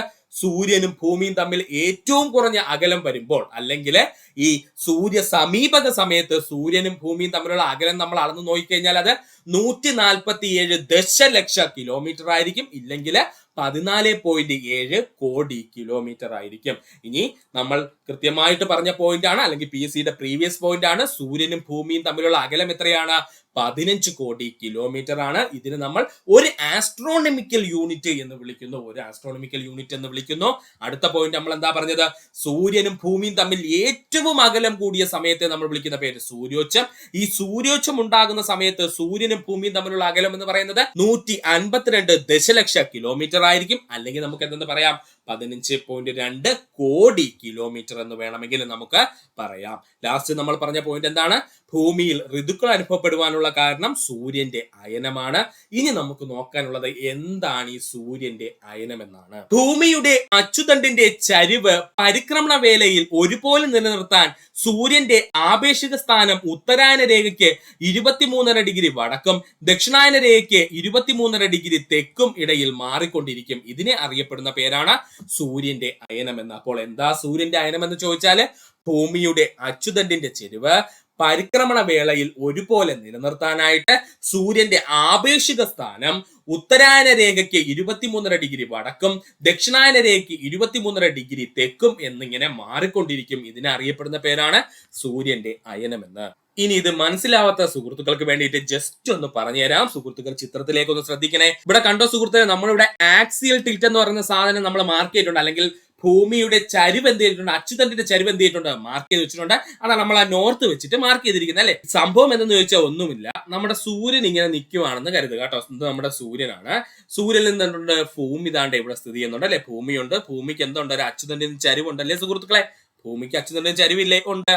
അപ്പോ എത്ര ഡിഗ്രിയാണ് ആ ചരിവ് എന്ന് പറയുന്നത്? 23.5 ഡിഗ്രിയാണല്ലേ ചരിവ്. അതായത് ലംബതയിൽ നിന്നും അല്ലെങ്കിൽ 90 ഡിഗ്രിയിൽ നിന്നും കൃത്യം 90 ഡിഗ്രി ആവാതെ 23.5 ഡിഗ്രി എന്താണ് ചരിവോട് കൂടിയാണ് ആര് സ്ഥിതി ചെയ്യുന്നത്, നമ്മുടെ ഭൂമി സ്ഥിതി ചെയ്യുന്നതെന്നാണ് നമ്മൾ പറഞ്ഞത്. അതായത് ഭൂമിയുടെ ആക്സിലിന് അല്ലെങ്കിൽ അച്ചുതണ്ടിന് 23.5 ഡിഗ്രി ചരിവുണ്ട് എന്നർത്ഥം. ഇനി എന്താ സംഭവിക്കുന്നത് ചോദിച്ചാല് ഈ ഭൂമി എന്ത് ചെയ്യുന്നുണ്ട്, സൂര്യനെ കറങ്ങുന്നുണ്ടല്ലേ. അല്ല, സൂര്യൻ ഭൂമിയെ കറങ്ങുന്നുണ്ടോ? ഇല്ല, തെറ്റാണ്. ഭൂമിയാണ് സൂര്യനെ കറങ്ങുന്നത്.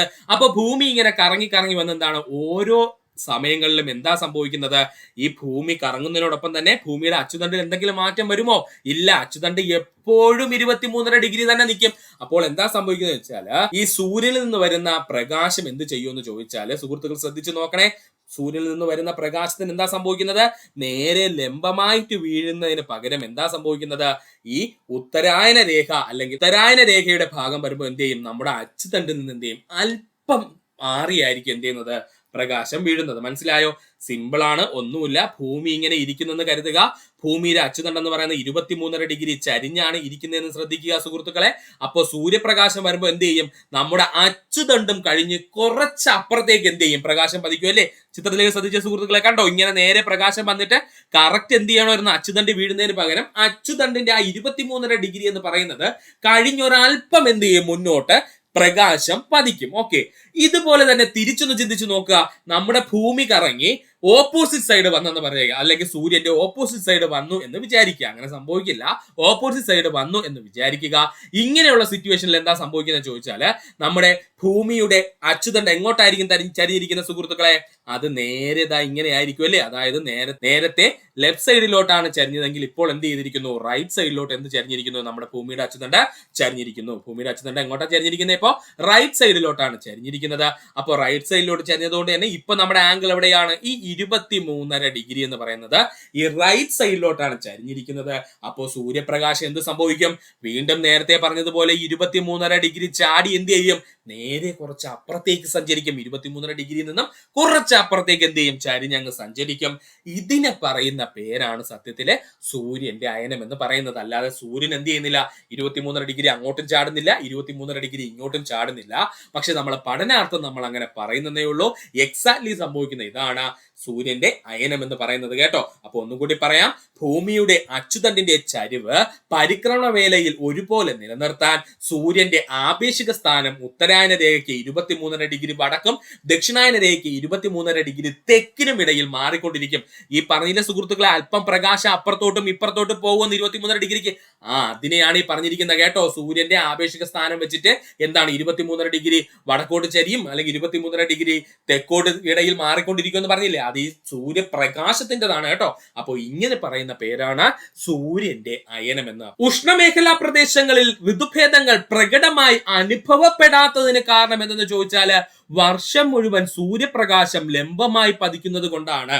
ഉഷ്ണമേഖലാ പ്രദേശങ്ങൾ എന്ന് പറഞ്ഞാൽ ഏതാ സുഹൃത്തുക്കളെ, അത് നമ്മുടെ ഭൂമധ്യരേഖാ പ്രദേശങ്ങളുടെ ഭാഗമായിട്ട് വരുന്ന രാജ്യങ്ങൾ അല്ലെങ്കിൽ ആ ഒരു പ്രദേശങ്ങളാണ് ഉഷ്ണമേഖലാ പ്രദേശങ്ങൾ എന്ന് പറഞ്ഞ കാര്യം. എന്താണ് ഈ പറഞ്ഞിരിക്കുന്ന ആക്സിയൽ ടിൽറ്റ് അല്ലെങ്കിൽ ഈ പറഞ്ഞിരിക്കുന്ന ഭൂമിയുടെ ചരിവ് എത്രയായാലും ശരി, നമ്മുടെ ഭൂമധ്യരേഖാ പ്രദേശത്തിലെ യാതൊരു വ്യത്യാസവും ഉണ്ടാവില്ല. കാരണം എന്താ, എപ്പോഴും സൂര്യപ്രകാശം എവിടെ കിട്ടിക്കൊണ്ടിരിക്കും? ഭൂമധ്യരേഖയെ കിട്ടിക്കൊണ്ടിരിക്കും കേട്ടോ. എപ്പോഴും സൂര്യപ്രകാശം ഭൂമധ്യരേഖയെ കിട്ടിക്കൊണ്ടിരിക്കും. അതുകൊണ്ട് ഈ ഋതുഭേദങ്ങൾ എന്ന് പറയുന്ന സംഭവം കൃത്യമായിട്ട് ഉഷ്ണമേഖലയിൽ കിടക്കുന്ന രാജ്യങ്ങളിലൊന്നും അനുഭവപ്പെടാറില്ല. അപ്പോ ഇതിനുള്ള കാരണം എന്തെന്ന് ചോദിച്ചാൽ എല്ലാ വർഷവും അല്ലെങ്കിൽ വർഷവും എല്ലാ ദിവസവും ഒരുപോലെ എന്താണ് ലംബമായിട്ട് എന്ത് ചെയ്യും? സൂര്യപ്രകാശം ഈ ഉഷ്ണമേഖലാ പ്രദേശത്ത് എന്ത് ചെയ്യും? പതിച്ചുകൊണ്ടിരിക്കും. അതുകൊണ്ട് തന്നെ എന്താണ് ഉഷ്ണമേഖലാ പ്രദേശം ഇല്ലെന്നുണ്ടെങ്കിൽ PSC എങ്ങനെയായിരിക്കും ചോദിക്കുന്നത്? നമ്മുടെ ഭൂമധ്യരേഖാ പ്രദേശങ്ങളിൽ ഋതുഭേദങ്ങൾ പ്രകടമായി അനുഭവപ്പെടുന്നില്ല. കാരണം എന്തെന്ന് ചോദിച്ചാൽ വർഷം മുഴുവൻ സൂര്യപ്രകാശം ലംബമായിട്ടായിരിക്കും പതിക്കുന്നത്. ഇതാണ് കേട്ടോ കാരണം. നമുക്ക് അടുത്ത പോയിന്റിലേക്ക് കടക്കാം. ഉത്തരാർദ്ധഗോളത്തിലും ദക്ഷിണാർദ്ധഗോളത്തിലും തുല്യ അളവിൽ സൂര്യപ്രകാശം ലഭിക്കുന്നത് സൂര്യൻ ഭൂമധ്യരേഖയ്ക്ക് നേർമുകളിലായിരിക്കുമ്പോഴാണ്. ഉത്തരാർദ്ധഗോളത്തിലും ദക്ഷിണാർദ്ധഗോളത്തിലും തുല്യ അളവിൽ സൂര്യപ്രകാശം ലഭിക്കണമെങ്കിൽ എന്ത് ചെയ്യണം സുഹൃത്തുക്കളെ? നമ്മുടെ ഭൂമി ഇവിടെ ഇങ്ങനെ നിൽക്കുവാണ്. ഭൂമിയുടെ സെന്ററിലൂടെ നമ്മൾ വരയ്ക്കുന്ന വരയാണ് എന്തെന്ന് പറയുന്നത്? നമ്മുടെ ഭൂമധ്യരേഖ അല്ലെങ്കിൽ ഇക്വിറ്റോർ എന്നൊക്കെ നമ്മൾ പറയുമല്ലേ. അപ്പൊ ഇക്വിറ്റോർ അല്ലെങ്കിൽ ഈ ഭൂമധ്യരേഖ എന്ന് പറയുന്ന സാധനത്തിലേക്ക് നമ്മുടെ സൂര്യപ്രകാശം കൃത്യം ലംബമായിട്ട് പതിക്കുമെന്ന് നമ്മൾ നേരത്തെ പറഞ്ഞിരുന്നു. ഇങ്ങനെ സൂര്യപ്രകാശം ലംബമായിട്ട് പതിക്കുന്ന സമയത്താണ് എന്ത് സംഭവിക്കുന്നത്? നമ്മുടെ ദക്ഷിണാർദ്ധഗോളത്തിലും അതുപോലെ തന്നെ ഉത്തരാർദ്ധഗോളത്തിലും എന്താണ് സൂര്യപ്രകാശം തുല്യമായ അളവിൽ ലഭിക്കുന്നത്. പഠിച്ചോളണേ.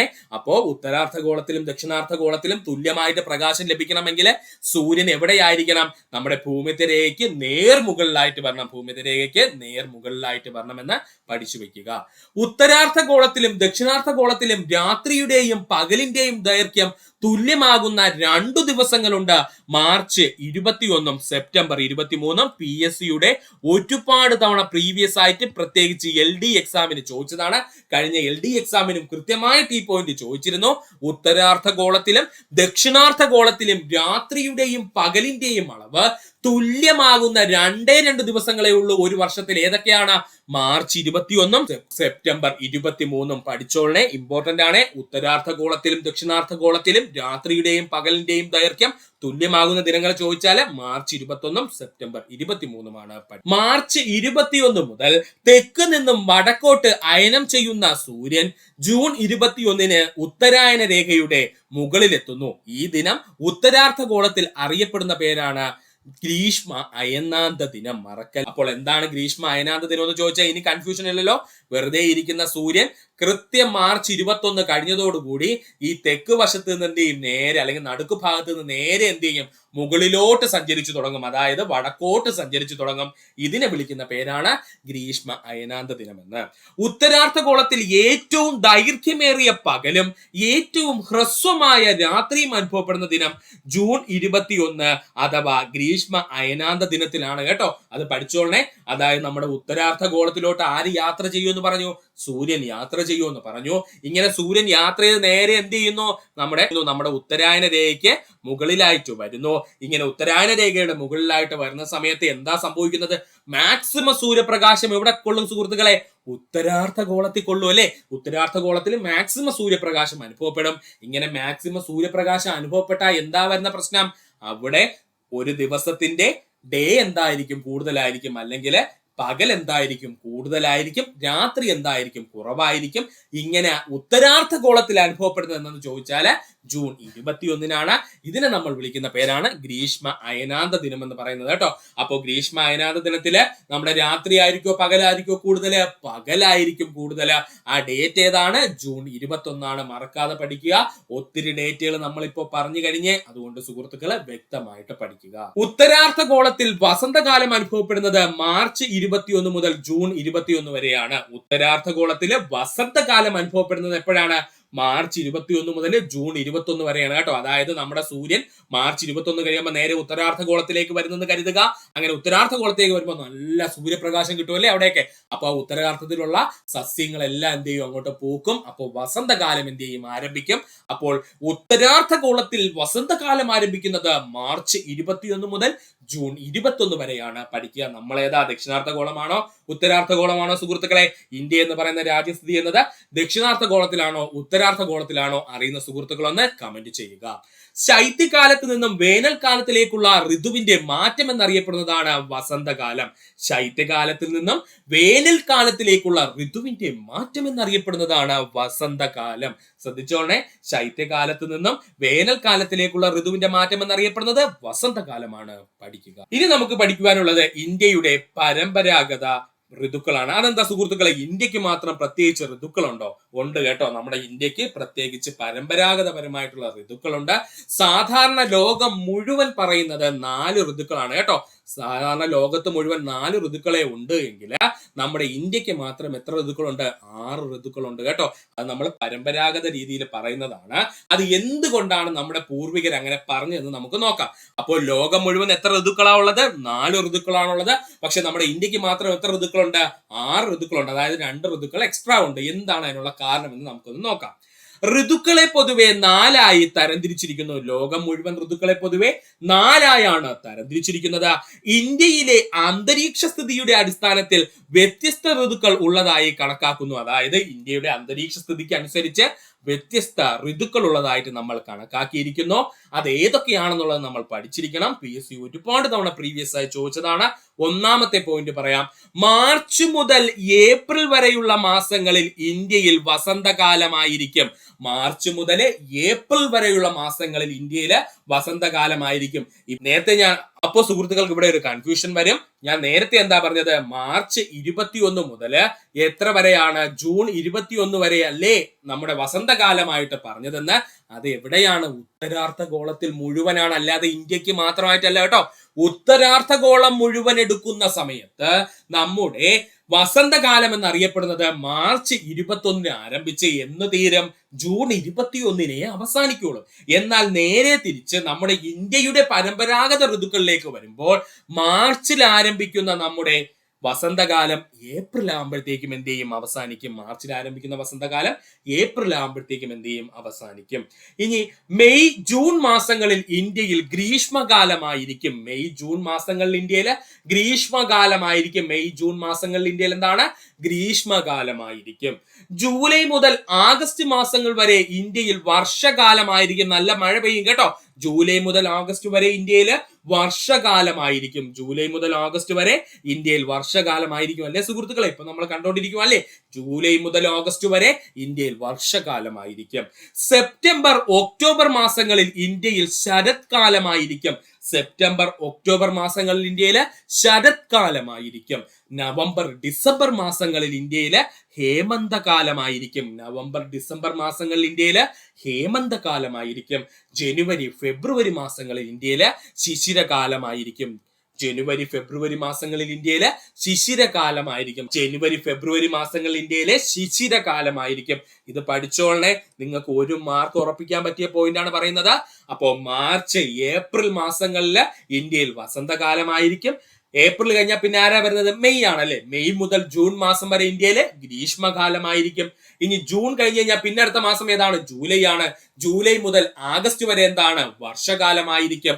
ഇനി ആഗസ്റ്റ് കഴിഞ്ഞ അടുത്ത മാസം ഏതാണ്? സെപ്റ്റംബർ ആണ്. അപ്പൊ സെപ്റ്റംബർ മുതൽ ഒക്ടോബർ വരെ എന്തായിരിക്കും? ശരത്കാലമായിരിക്കും ഇന്ത്യയില്. ഒക്ടോബർ മാസം കഴിഞ്ഞു, പിന്നെ അടുത്ത ആരാ വരുന്നത്? നവംബർ മാസമാണ്. അപ്പൊ നവംബർ മാസം മുതൽ ഡിസംബർ മാസം വരെ ഹേമന്തകാലമായിരിക്കും. ഡിസംബർ പോയി പിന്നെ ആരാ വരുന്നത്? ജനുവരി ഫെബ്രുവരി ആണ്. അപ്പൊ ജനുവരി മുതൽ ഫെബ്രുവരി വരെ ആരാണ്? ശിശിരകാലമായിരിക്കും. ഇത് ഇങ്ങനെ കറങ്ങിക്കൊണ്ടിരിക്കും കേട്ടോ സുഹൃത്തുക്കളെ. അപ്പൊ വേണമെങ്കിൽ നിങ്ങൾക്ക് ജനുവരി മുതൽ ആരംഭിക്കാം. ജനുവരി മുതൽ ഫെബ്രുവരി വരെ ശിശിരകാലമായിരിക്കും ഇന്ത്യയില്. ഫെബ്രുവരി കഴിഞ്ഞു പോയി അടുത്ത ആരാ വരുന്ന? മാർച്ച് ആണ്. മാർച്ച് മുതൽ ഏപ്രിൽ വരെ വസന്തകാലമായിരിക്കും. ഏപ്രിൽ കഴിഞ്ഞു പോയി പിന്നെ ആരാ വരുന്ന? മെയ് ആണ്. മെയ് മുതൽ ജൂൺ വരെ ഗ്രീഷ്മകാലമായിരിക്കും. ജൂൺ കടന്നുപോയി പിന്നെ ആരാ വരുന്നത്? ജൂലൈ ആണ്. അപ്പൊ ജൂലൈ മുതൽ ഓഗസ്റ്റ് വരെ വർഷകാലമായിരിക്കും. ഓഗസ്റ്റ് കടന്നുപോയി പിന്നെ ആര് കയറി വരും? സെപ്റ്റംബർ വരും. അപ്പൊ സെപ്റ്റംബർ മുതൽ ഒക്ടോബർ വരെ എന്തായിരിക്കും? ശരത്കാലമായിരിക്കും. ഇനി ഒക്ടോബർ കടന്നുപോയി കഴിഞ്ഞാൽ പിന്നെ ആരുണ്ട്? നവംബർ ആണ് വരുന്നത്. അപ്പോൾ നവംബർ മുതൽ ഡിസംബർ വരെ ഹേമന്തകാലവുമായിരിക്കും ഇന്ത്യയില്. പഠിച്ചോളുക. വളരെ ഇമ്പോർട്ടന്റ് ആയ പോയിന്റ്. നമ്മുടെ രണ്ടാമത്തെ പോയിന്റ് നമ്മൾ പഠിക്കുവാൻ പോകുന്നതാണ് സമയമേഖല. ഒരുപാട് PSC ക്വസ്റ്റ്യൻ പേപ്പറിൽ സ്ഥിരം ചോദ്യ സാന്നിധ്യമായിട്ടുണ്ട് സമയമേഖല എന്ന് പറയുന്നത്. നമുക്ക് നോക്കാം എന്താണ് സമയമേഖല എന്ന്. സമയമേഖലയിൽ നമ്മൾ ആദ്യം പഠിക്കുവാനുള്ളതാണ് ഗ്രീനിച്ച് സമയം. സമയമേഖലകളിൽ ഏറ്റവും ആദ്യം നമ്മൾ പഠിച്ചു തീർക്കുവാനുള്ളതാണ് ഗ്രീനിച്ച് സമയം. നമുക്ക് നോക്കാം എന്താണ് ഗ്രീനിച്ച് സമയം എന്ന്. 0 ഡിഗ്രി രേഖാംശ രേഖ അറിയപ്പെടുന്ന പേരാണ് ഗ്രീനിച്ച് രേഖ. 0 ഡിഗ്രി രേഖാംശ രേഖ അറിയപ്പെടുന്ന പേരാണ് ഗ്രീനിച്ച് രേഖ. 0 ഡിഗ്രി രേഖാംശ രേഖ അതിനെ നമ്മൾ വിളിക്കുന്ന പേരാണ് ഗ്രീനിച്ച് രേഖ. ഇത് കടന്നു പോകുന്ന പ്രദേശം എന്ന് ചോദിച്ചാല് ഇംഗ്ലണ്ടിലെ ഗ്രീനിച്ചിലൂടെയാണ് കേട്ടോ, പഠിച്ചോളണേ. അപ്പൊ 0 ഡിഗ്രി രേഖാംശ രേഖ കടന്നു പോകുന്നത് നമ്മളെ ഇംഗ്ലണ്ടിലെ ഗ്രീനിച്ചിലൂടെയാണ് കടന്നു പോകുന്നത്. അതുകൊണ്ടാണ് അവൻ എന്ത് പേര് ലഭിച്ചത്? ഗ്രീനിച്ച് രേഖ എന്ന പേര് ലഭിച്ചത്. ലോകത്ത് എവിടെയുമുള്ള സമയം നിർണ്ണയിക്കപ്പെടുന്നത് ഗ്രീനിച്ച് രേഖയുടെ അടിസ്ഥാനത്തിലായിരിക്കും. പഠിച്ചോളണേ, ഈ ലോകത്ത് നമ്മുടെ എവിടെയുള്ള ഒരു സമയവും നിർണ്ണയിക്കുന്നത് എങ്ങനെയായിരിക്കും? ഗ്രീനിച്ച് രേഖയുടെ അടിസ്ഥാനത്തിലായിരിക്കും. പ്രൈം മെറിഡിയൻ എന്നറിയപ്പെടുന്ന രേഖ ഗ്രീനിച്ച് രേഖ. പ്രൈം മെറിഡിയൻ എന്നറിയപ്പെടുന്ന രേഖ ഏതാണ്? ഗ്രീനിച്ച് രേഖയാണ്. എന്തുകൊണ്ടാണ് ഗ്രീനിച്ച് രേഖയെ പ്രൈം മെറിഡിയൻ എന്ന് പറയുന്നത് എന്തെന്ന് ചോദിച്ചാല് നേരത്തെ പറഞ്ഞ സെയിം പോയിന്റ് തന്നെയാണ്. ലോകത്തിൽ എവിടെയുള്ളതുമായ ഒരു സമയത്തിനെ നിർണ്ണയിക്കാനായിട്ട് ഗ്രീനിച്ച് രേഖ ഉപയോഗിക്കുന്നത് കൊണ്ടാണ് ഗ്രീനിച്ച് രേഖയെ നമ്മൾ എന്തെന്ന് വിളിക്കുന്നത്? പ്രൈം മെറിഡിയൻ എന്ന പേരിൽ വിളിക്കുന്നത്. അപ്പോൾ പ്രൈം മെറിഡിയൻ എന്നറിയപ്പെടുന്ന രേഖ ഏതാണ്? ഗ്രീനിച്ച് രേഖയാണ്. ഗ്രീനിച്ച് രേഖയിലെ പ്രാദേശിക സമയം അറിയപ്പെടുന്ന പേരാണ് ഗ്രീനിച്ച് സമയം. അപ്പോ ഗ്രീനിച്ച് രേഖയിലെ പ്രാദേശിക സമയം അറിയപ്പെടുന്ന പേരാണ് ഗ്രീനിച്ച് സമയം എന്ന്. ഗ്രീനിച്ച് രേഖയിലെ പ്രാദേശിക സമയം അറിയപ്പെടുന്ന പേരാണ് ഗ്രീനിച്ച് സമയം. ഗ്രീനിച്ച് രേഖയെ അടിസ്ഥാനമാക്കിക്കൊണ്ട് ലോകത്തെ 1 മണിക്കൂർ വീതം സമയ വ്യത്യാസമുള്ള 24 സമയമേഖലകളായി തിരിച്ചിരിക്കുന്നു. ഇവയെ സമയമേഖലകൾ അഥവാ ടൈം സോൺ എന്ന പേരിൽ അറിയപ്പെടുന്നു. മറക്കല്ലേ, ഗ്രീനിച്ച് രേഖയെ അടിസ്ഥാനമാക്കിക്കൊണ്ട് ലോകത്തെ 1 മണിക്കൂർ വീതം സമയ വ്യത്യാസമുള്ള 24 സമയ മേഖലകൾ അഥവാ ടൈം സോണുകളായിട്ട് എന്ത് ചെയ്തിട്ടുണ്ട്? തിരിച്ചിട്ടുണ്ട്. അപ്പോൾ ഇതിനെ വിളിക്കുന്ന പേരാണ് സമയമേഖലകൾ അഥവാ ടൈം സോൺ എന്ന പേരിൽ അറിയപ്പെടുന്നു. അപ്പോൾ എന്താണ് ടൈം സോൺ എന്ന് ചോദിച്ചാല് നമ്മുടെ ഗ്രീനിച്ച് രേഖയെ അടിസ്ഥാനപ്പെടുത്തിക്കൊണ്ട് ഈ ലോകത്തിലുള്ള മുഴുവൻ സമയത്തെയും നമ്മൾ എന്താണ് 1 മണിക്കൂർ വീതമുള്ള സമയ വ്യത്യാസമുള്ള 24 മേഖലകളായിട്ട് തിരിച്ചിട്ടുണ്ട്. ഇവയെ വിളിക്കുന്ന പേരാണ് ടൈം സോൺ അല്ലെങ്കിൽ സമയമേഖല എന്ന് പഠിക്കുക. കോണ്ടൂർ രേഖകൾ, ഇത് ഇമ്പോർട്ടന്റ് ആണ്. കോണ്ടൂർ രേഖകൾ സമുദ്രനിരപ്പിൽ നിന്നും ഒരേ ഉയരത്തിലുള്ള സ്ഥലങ്ങളെ തമ്മിൽ യോജിപ്പിച്ച് വരയ്ക്കുന്ന സാങ്കല്പിക രേഖകളാണ് കോണ്ടൂർ രേഖകൾ. സമുദ്രനിരപ്പിൽ നിന്നും ഒരേ ഉയരത്തിലുള്ള സ്ഥലങ്ങളെ നമ്മൾ യോജിപ്പിച്ചൊരു രേഖ വരയ്ക്കുകയാണെന്ന് കരുതുക. ഇതിനെ നമ്മൾ വിളിക്കുന്ന പേരാണ് എന്ത്? കോണ്ടൂർ മാപ്പുകൾ എന്ന്. ഒരു കോണ്ടൂർ രേഖ കടന്നു പോകുന്ന സ്ഥലങ്ങളെല്ലാം സമുദ്രനിരപ്പിൽ നിന്നും ഒരേ ഉയരത്തിൽ സ്ഥിതി ചെയ്യുന്നവയായിരിക്കും. ഒരു കോണ്ടൂർ രേഖ കടന്നു പോകുന്ന സ്ഥലങ്ങളെല്ലാം സമുദ്രനിരപ്പിൽ നിന്നും ഒരേ ഉയരത്തിലുള്ളവയായിരിക്കും. ഓരോ കോണ്ടൂർ രേഖയോടൊപ്പവും സമുദ്രനിരപ്പിൽ നിന്നുള്ള അവയുടെ ഉയരവും രേഖപ്പെടുത്തുന്നു. ഇവയെ കോണ്ടൂർ മൂല്യങ്ങൾ എന്നറിയപ്പെടുന്നു. കഴിഞ്ഞ LDക്ക് ചോദിച്ച ചോദ്യമാണ്. ഓരോ കോണ്ടൂർ രേഖയോടൊപ്പം സമുദ്രനിരപ്പിൽ നിന്നും അവയുടെ ഉയരം കൂടി രേഖപ്പെടുത്തുന്നു. ഇവയെ കോണ്ടൂർ മൂല്യങ്ങൾ എന്നറിയപ്പെടുന്നു. എന്തെന്ന് അറിയപ്പെടുന്നത്? കോണ്ടൂർ മൂല്യങ്ങൾ എന്നറിയപ്പെടുന്നു. ഒരു പ്രദേശത്തിന്റെ ഉയരം നിർണ്ണയിക്കാൻ കോണ്ടൂർ മൂല്യങ്ങൾ സഹായിക്കുന്നു. ഒരു പ്രദേശത്തിന്റെ ഉയരം നിർണ്ണയിക്കാൻ ആര് സഹായിക്കുന്നു? കോണ്ടൂർ മൂല്യങ്ങൾ സഹായിക്കുകയും ചെയ്യുന്നു. പഠിക്കുക. അടുത്തടുത്ത 2 കോണ്ടൂർ മൂല്യങ്ങളുടെ വ്യത്യാസത്തെ കോണ്ടൂർ ഇടവേള അല്ലെങ്കിൽ കോണ്ടൂർ ഇന്റർവെൽസ് എന്നറിയപ്പെടുന്നു. അടുത്തടുത്തുള്ള 2 കോണ്ടൂർ മൂല്യങ്ങൾ തമ്മിലുള്ള വ്യത്യാസത്തെ നമ്മൾ എന്തെന്ന് വിളിക്കുന്നു? കോണ്ടൂർ ഇടവേളകൾ അല്ലെങ്കിൽ കോണ്ടൂർ ഇന്റർവെൽസ് എന്നറിയപ്പെടുന്നു. പഠിക്കുക. ധാരാതലീയ ഭൂപടങ്ങൾ സാധാരണയായി കോണ്ടൂർ ഇടവേള 20 മീറ്റർ ആണ്. പഠിച്ചോളനെ, ഇതും PSC ചോദിക്കാൻ പറ്റിയ നല്ലൊരു ക്വസ്റ്റ്യൻ ആണ്. ധാരാതലീയ ഭൂപടങ്ങളിൽ സാധാരണയായി കോണ്ടൂർ ഇടവേളകൾ എങ്ങനെയായിരിക്കും? 20 മീറ്റർ ആയിരിക്കും. ഒരു ഭൂപ്രദേശത്തിന് സ്ഥലാകൃതി മനസ്സിലാക്കുന്നതിന് സാധാരണ 100 മീറ്റർ ഇടവേളകളിലുള്ള കോണ്ടൂർ രേഖയാണ് ഉപയോഗിക്കുന്നത്. ഒരു ഭൂപ്രദേശത്തിന്റെ സ്ഥലാകൃതി മനസ്സിലാക്കാൻ സാധാരണയായിട്ട് 100 മീറ്റർ ഇടവേളകളുള്ള കോണ്ടൂർ രേഖകളാണ് ഉപയോഗിക്കുന്നത്. പഠിക്കുക. കോണ്ടൂർ രേഖകളിൽ നിന്നും സാധാരണയായി നമുക്ക് മനസ്സിലാക്കാൻ കഴിയുന്ന കാര്യങ്ങളാണ് ഒരു ഭൂപ്രദേശത്തിന്റെ ഉയരം, ഒരു ഭൂപ്രദേശത്തിന്റെ ചരിവിന്റെ സ്വഭാവം, ഭൂപ്രദേശത്തിന്റെ ആകൃതി. ഇത് മൂന്നും അങ്ങ് പഠിച്ചു വെച്ചോളനെ. കോണ്ടൂർ രേഖകളിൽ നിന്ന് പ്രധാനമായിട്ട് മനസ്സിലാക്കാൻ കഴിയുന്ന കാര്യങ്ങളാണ് ഭൂപ്രദേശത്തിന്റെ ഉയരം, ഭൂപ്രദേശത്തിന്റെ ചരിവിന്റെ സ്വഭാവം, ചരിവ് കൂടുതലാണോ കുറവാണോ എന്നുള്ളത്, ഭൂപ്രദേശത്തിന്റെ ആകൃതി. നമ്മുടെ ഭൂപടങ്ങൾ എന്ന് പറയുന്ന ക്ലാസ്സിൽ നമ്മൾ വിശദമായിട്ട് കോണ്ടൂർ രേഖകളെ കുറിച്ചും അതുമായി ബന്ധപ്പെട്ടിരിക്കുന്ന മറ്റു പോയിന്റ്സുകളെ കുറിച്ചും വിശദമായിട്ട് പറഞ്ഞിട്ടുണ്ട്. അതിന്റെ ലിങ്ക് ഡിസ്ക്രിപ്ഷനിൽ കൊടുത്തിരിക്കാം. അത് കണ്ടു കഴിഞ്ഞാൽ സുഹൃത്തുക്കൾക്ക് വ്യക്തമായിട്ട് മനസ്സിലാവും കോണ്ടൂർ രേഖകളും അതുപോലെ തന്നെ ഒരു മാപ്പിനകത്തുള്ള മറ്റു പ്രധാനപ്പെട്ട രേഖകളും പഠിക്കാം. ആറാമത്തെ പോയിന്റ് ആണ് വിദൂര സംവേദനം ഇന്ത്യയും. വിദൂര സംവേദനവും ഇന്ത്യയും പഠിച്ചിരിക്കണം.